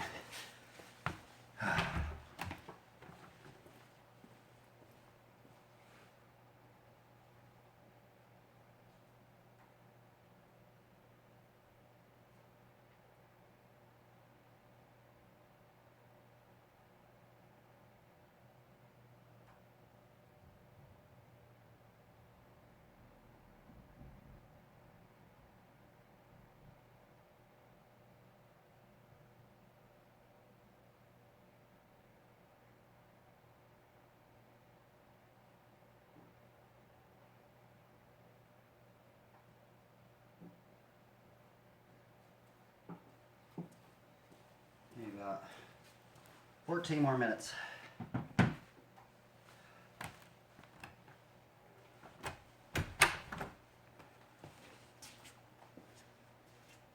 Check this out. I could scuff while drinking water, I bet, with my good foot. My good foot, I could do that, I bet.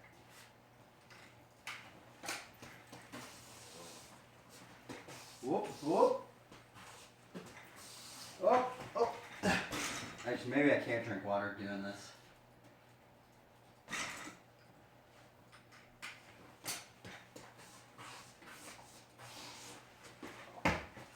That's been hard.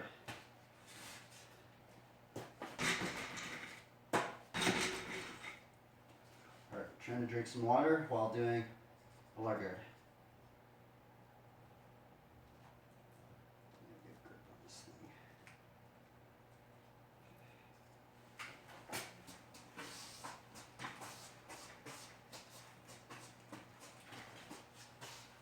Oh, I did it. I got a little sip.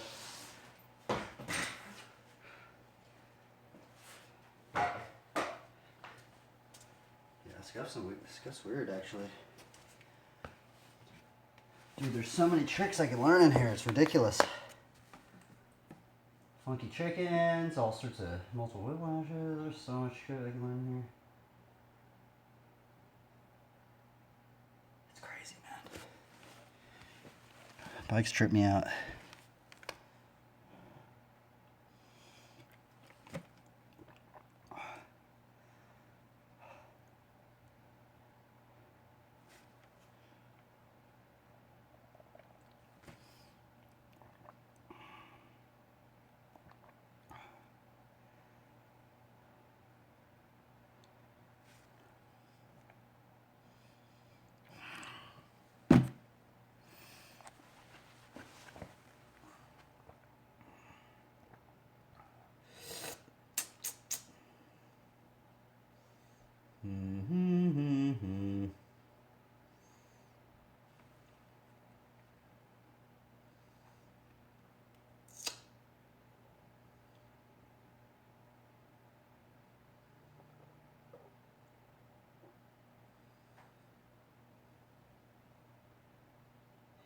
Now I do remember. The lard yard did take me a long time to learn.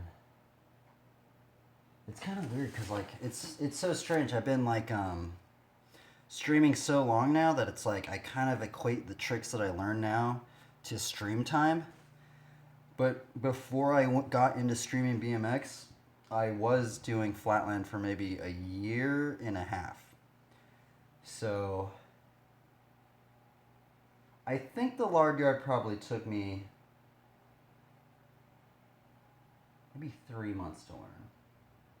Like 3 good solid months to get down.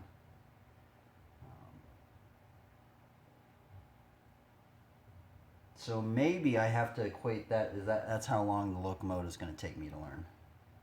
The one thing is when I learned the lard yard, it opened up other tricks.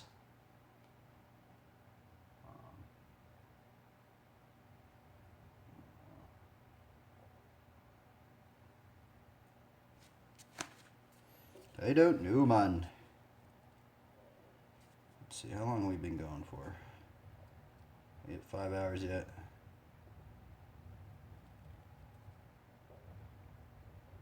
Almost.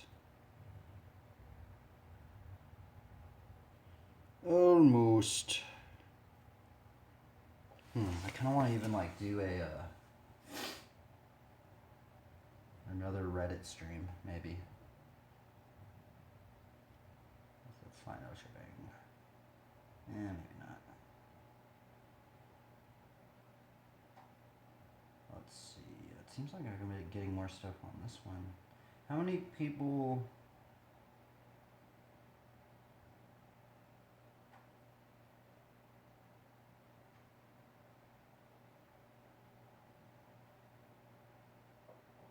One hour. Knife built. It's a lonely all night. Painting D&D managers. Painting managers. Maybe I should do a different stream then. What about this one?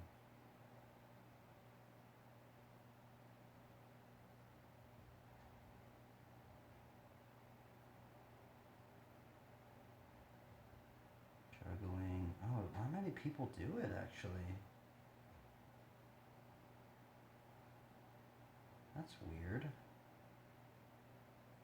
Huh. I wonder why some of those other people get so many viewers.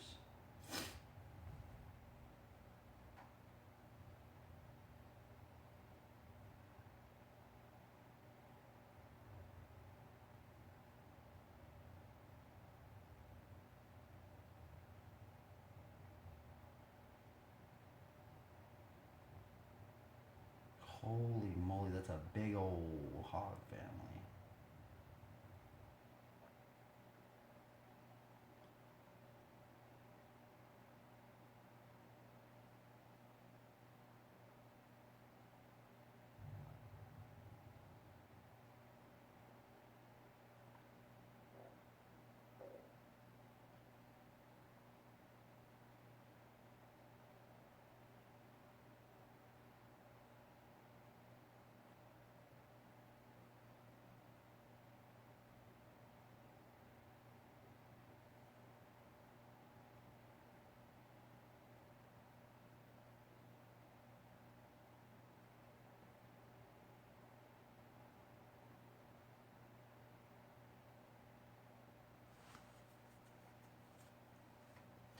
You will seek me. If you will seek me and find me when you seek me with all your heart. Jeremiah 29:13.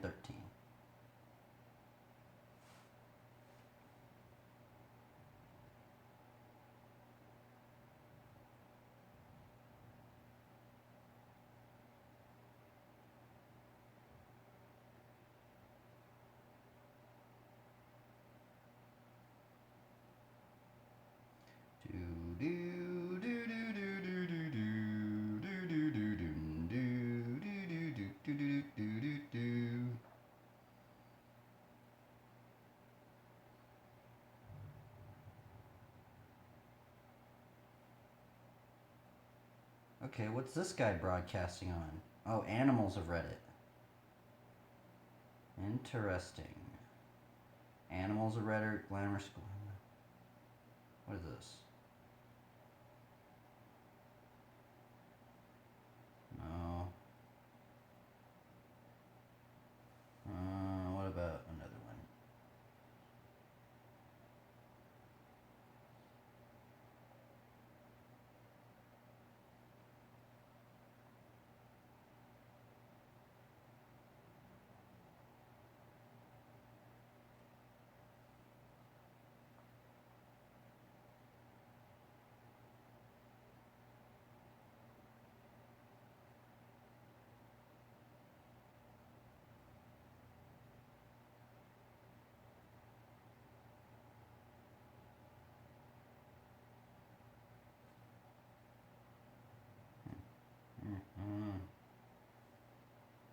Dude, some of these people get so many views, bro.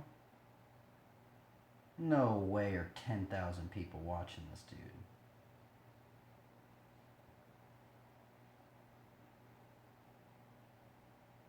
I think they're punching up the numbers. See, it says that there's 20,000 people watching this dude. And then, I don't know if that's... How long has he been streaming for? Huh.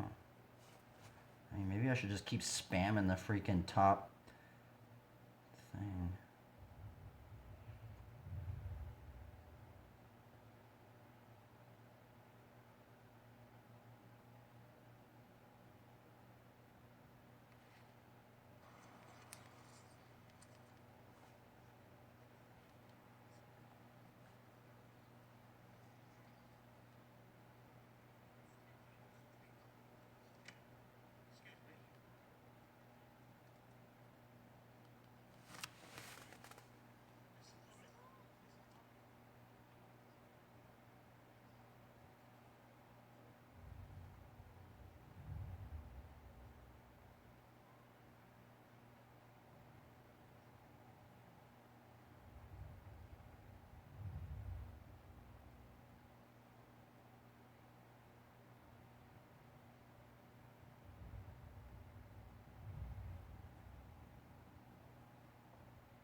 just keep messing around then.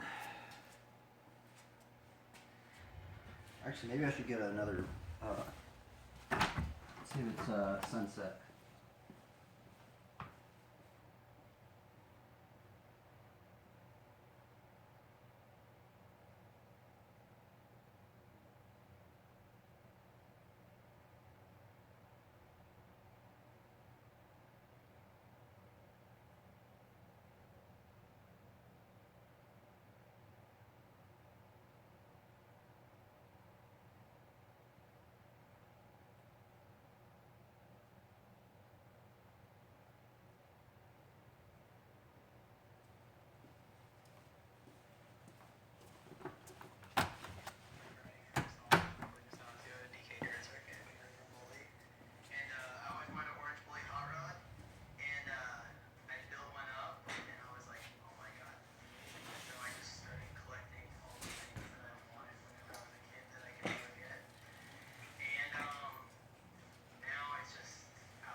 What about, what's it called? Windshield wiper to decade.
So bad at that trick.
That was janky, but I'm like doing like an endo into it, but I mean, I think that's how you gotta learn it at first.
Oh, I'm starting to break the cable. Uh-oh. It's not good. I need to be careful of that.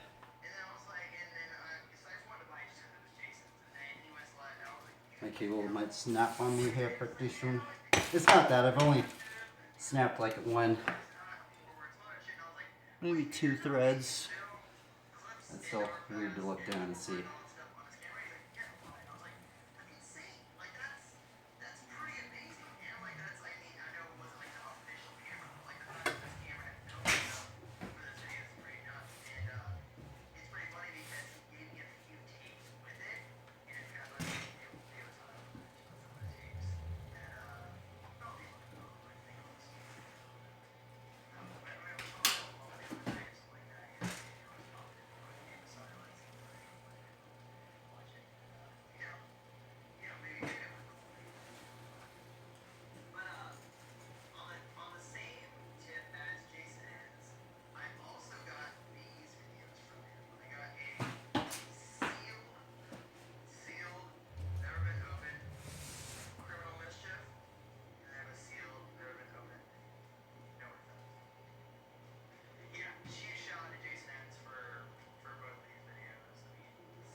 Okay, let's go see if there's a sunset.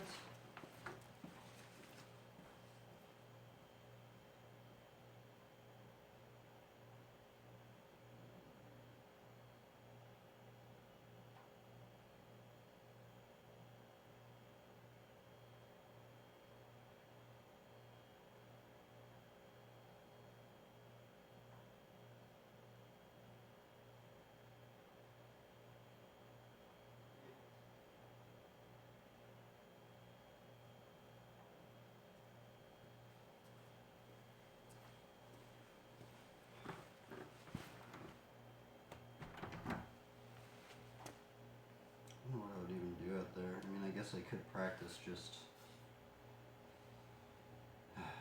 foot jam stuff, I guess. Maybe.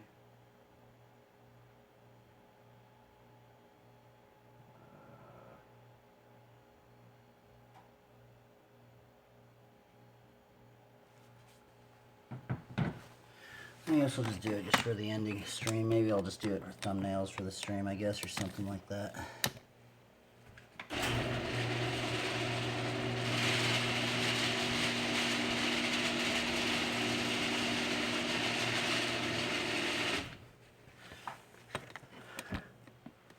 Oh, almost dropped that. I'll just do it for the thumbnail. Nothing really more.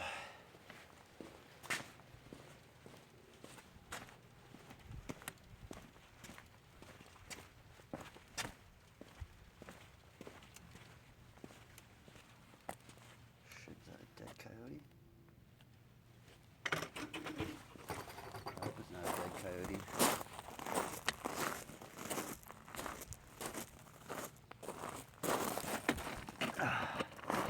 Oh yeah, I can't really see it.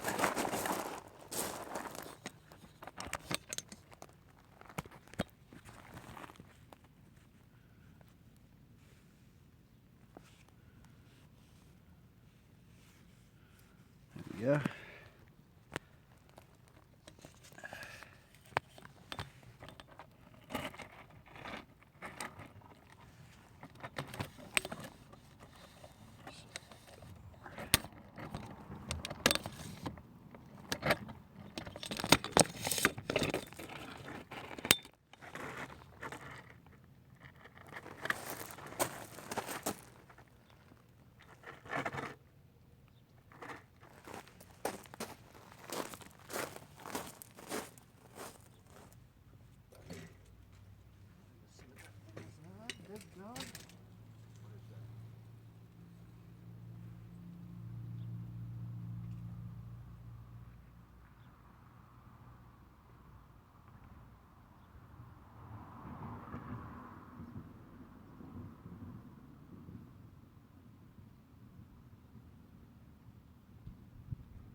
Rabbit.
funny.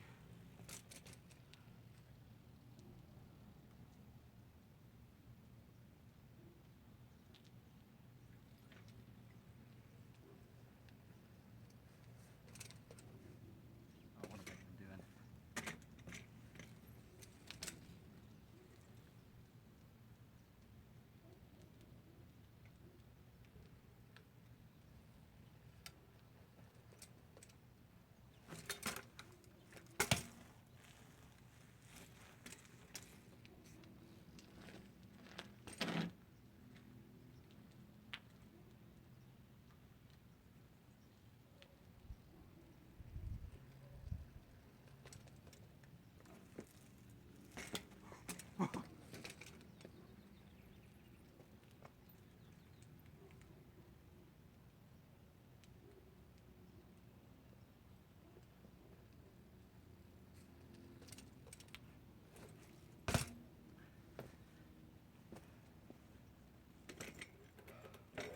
I've been trying to time the stream so I get the sunset. Oh, it's a pretty good sunset actually. That's what I've been after. Time the streams just for this. It's a good thumbnail, I guess. But to be honest, I learned more in the garage. It's a level surface. It just looks cool.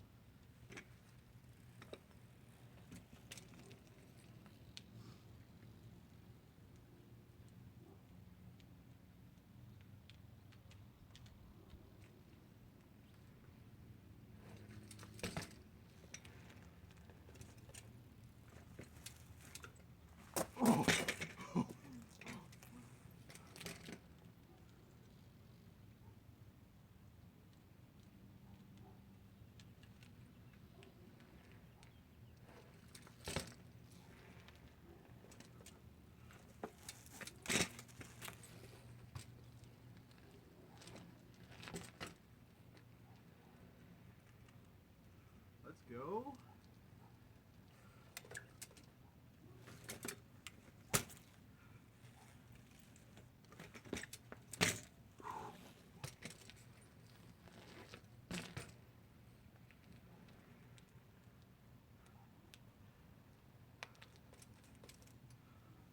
Glory be to God.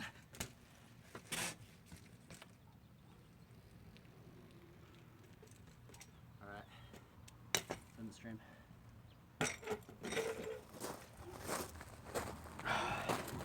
That was a good little session towards the end, huh? I actually save that as a clip.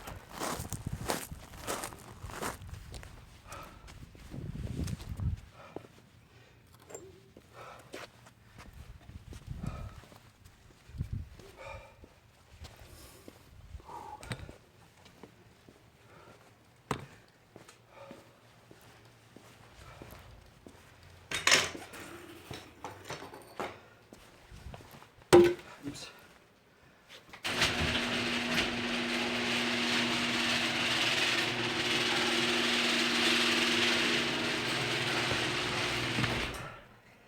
Guess we'll stream mark that.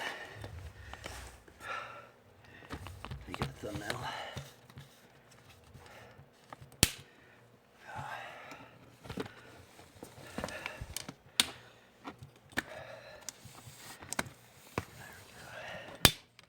There we go, buddy. Letterino. Don Julio.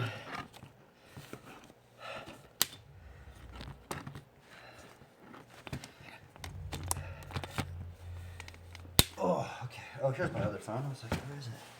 I stream mark that. Dude, that last session, I ain't gonna lie, that was pretty good. Probably the best line I've done. I mean, it was sketchy. Don't get me wrong. I would not take that as a clip, but I did land all those tricks, so I'm stoked. I'm stoked, bro. Radical, righteous, tubular.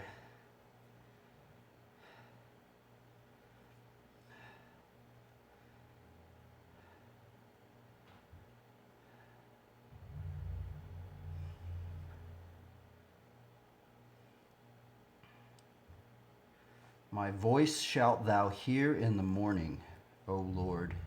In the morning will I direct my prayer unto thee, and will look up. Psalms 5:3.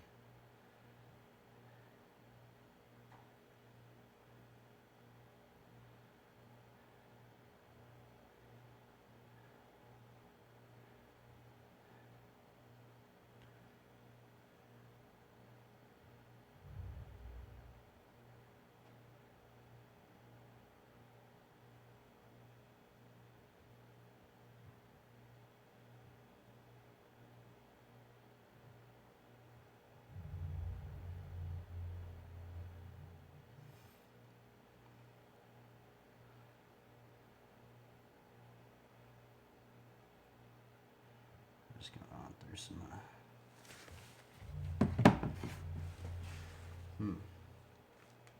Let us see here.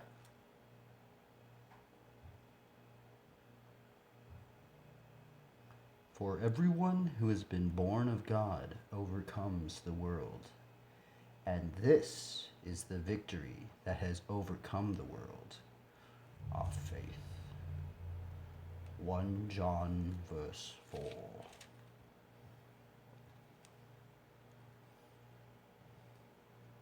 Kind of cool. I tried to like underline something in every chapter.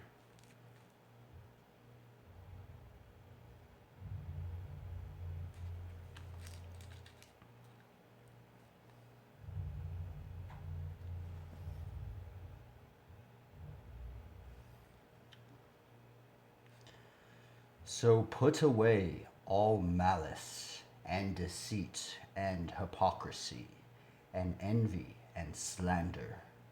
Like newborn infants long for the pure spiritual milk, that by it you may grow up into salvation.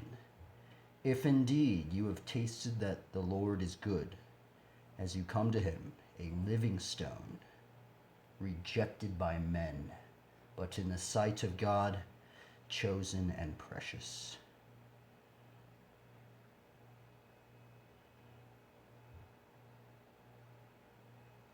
You yourselves, like living stones, are being built up as a spiritual house, to be a holy priesthood, to offer spiritual sacrifices accepted to God through Jesus Christ.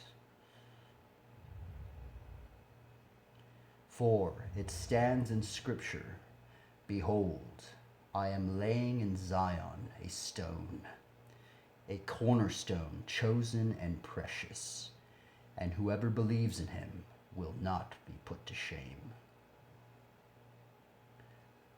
So the honor is for you who believe, but for those who do not believe, the stone that the builders rejected has become the cornerstone, and a stone of stumbling and a rock of offense. They stumble because they disobey the word, as they were destined to do.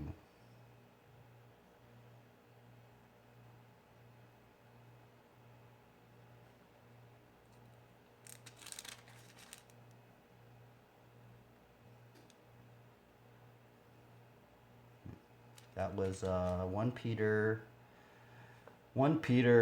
verses 1 through 8.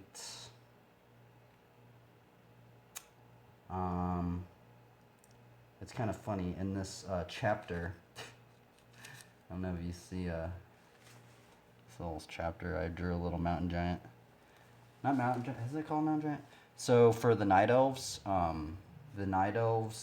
what is that unit called? I think it's called mountain giant, but the night elves, there's like this big living stone creature guy. He's like, and it's like you get him. He's like a tank dude, and it's funny because every time I hear living stones, you are a living stone, like living stones. Like I just think of that like unit. Let me see if I can find it. There's it. Every time I read it, I'm just like, bro, that reminds me of that unit right there.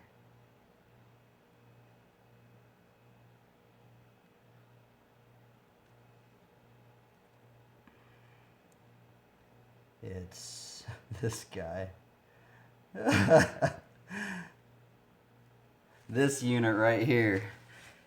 Every time I read that verse, it reminds me of that. Living stone. Doesn't that not look like a living stone? That's a living stone! I think he hurls like boulders and stuff too. Like here's another. Here's actually some other one. Some art of him. Look at that. That's cool, man. I think it's cool. It's not even focusing. Come on, buddy. There we go. Huh? No? Not gonna focus? Oh well.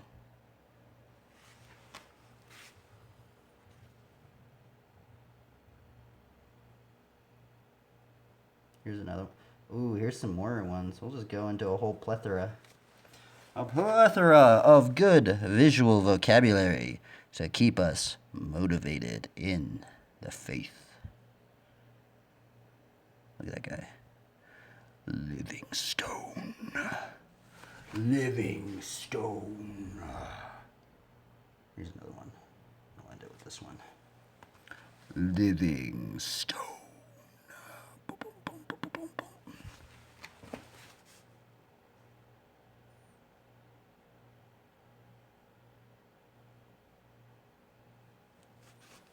Anyway, close off. I really like tight gloves, like really, really tight gloves. These gloves have been working magnificently. These are like having like an extra grip. It's crazy. Actually, when I've been observing Logan Martin, one of the reasons why I've been kind of wanting to wear gloves too. I've been observing Logan Martin, the guy that actually just recently won gold for X Games. And get this, he was wearing gloves. So I kind of thought, and he's been rocking gloves for actually a long time. So I'm like, dang, if a gold medalist, X Games gold medalist is rocking gloves every single time, not just like one occurrence, like boom, boom, boom, boom, he's always rocking them. Maybe that's a sign that maybe I should look into maybe running them, because I think I know why. It's because when your hands get sweaty, your hand positioning, even if your hand position turns just a little bit, it can just alter so many things, especially for Flatland. Like one little beep, it just totally you can totally lose your balance point. That little beep, little throttle grip thing. And it's also just because my grips are really worn down, so that's the other reason. Okay, anyway, well, this is the end of documentation of Flatland riding in a 15 by 15 square. I really don't care if anybody watches this. This is just pure documentation at this point. Also just recollecting my thoughts. It kind of keeps me sane in some degree, because I can't go, because actually I used to actually get really, really pissed off riding. I'd be I've only thrown my bike one time. The one time I've only thrown my bike, and because the reason why I stopped throwing it, well, that one time is because I threw my bike, it hit a light pole, and it bent my tube on my frame. So not this one. It was a long time ago, many, many, many, many years ago. So from there on out, I've never thrown my bike, unless I was doing a jump, and you just have to save it unless you don't want it on top of you. But that's not really an anger thing. But yeah, there are some things, yeah. So I think the stream keeps me a little bit more toned down, because yeah, some of my buddies, man, amazing riders, but dude, when you see them ride, they're like, rah, rah, rah, just I mean, more power to them, but I feel when I'm streaming, I kind of have to be chill. So I don't know. Anyway, end of documentation. You know what it be. Team Elohim.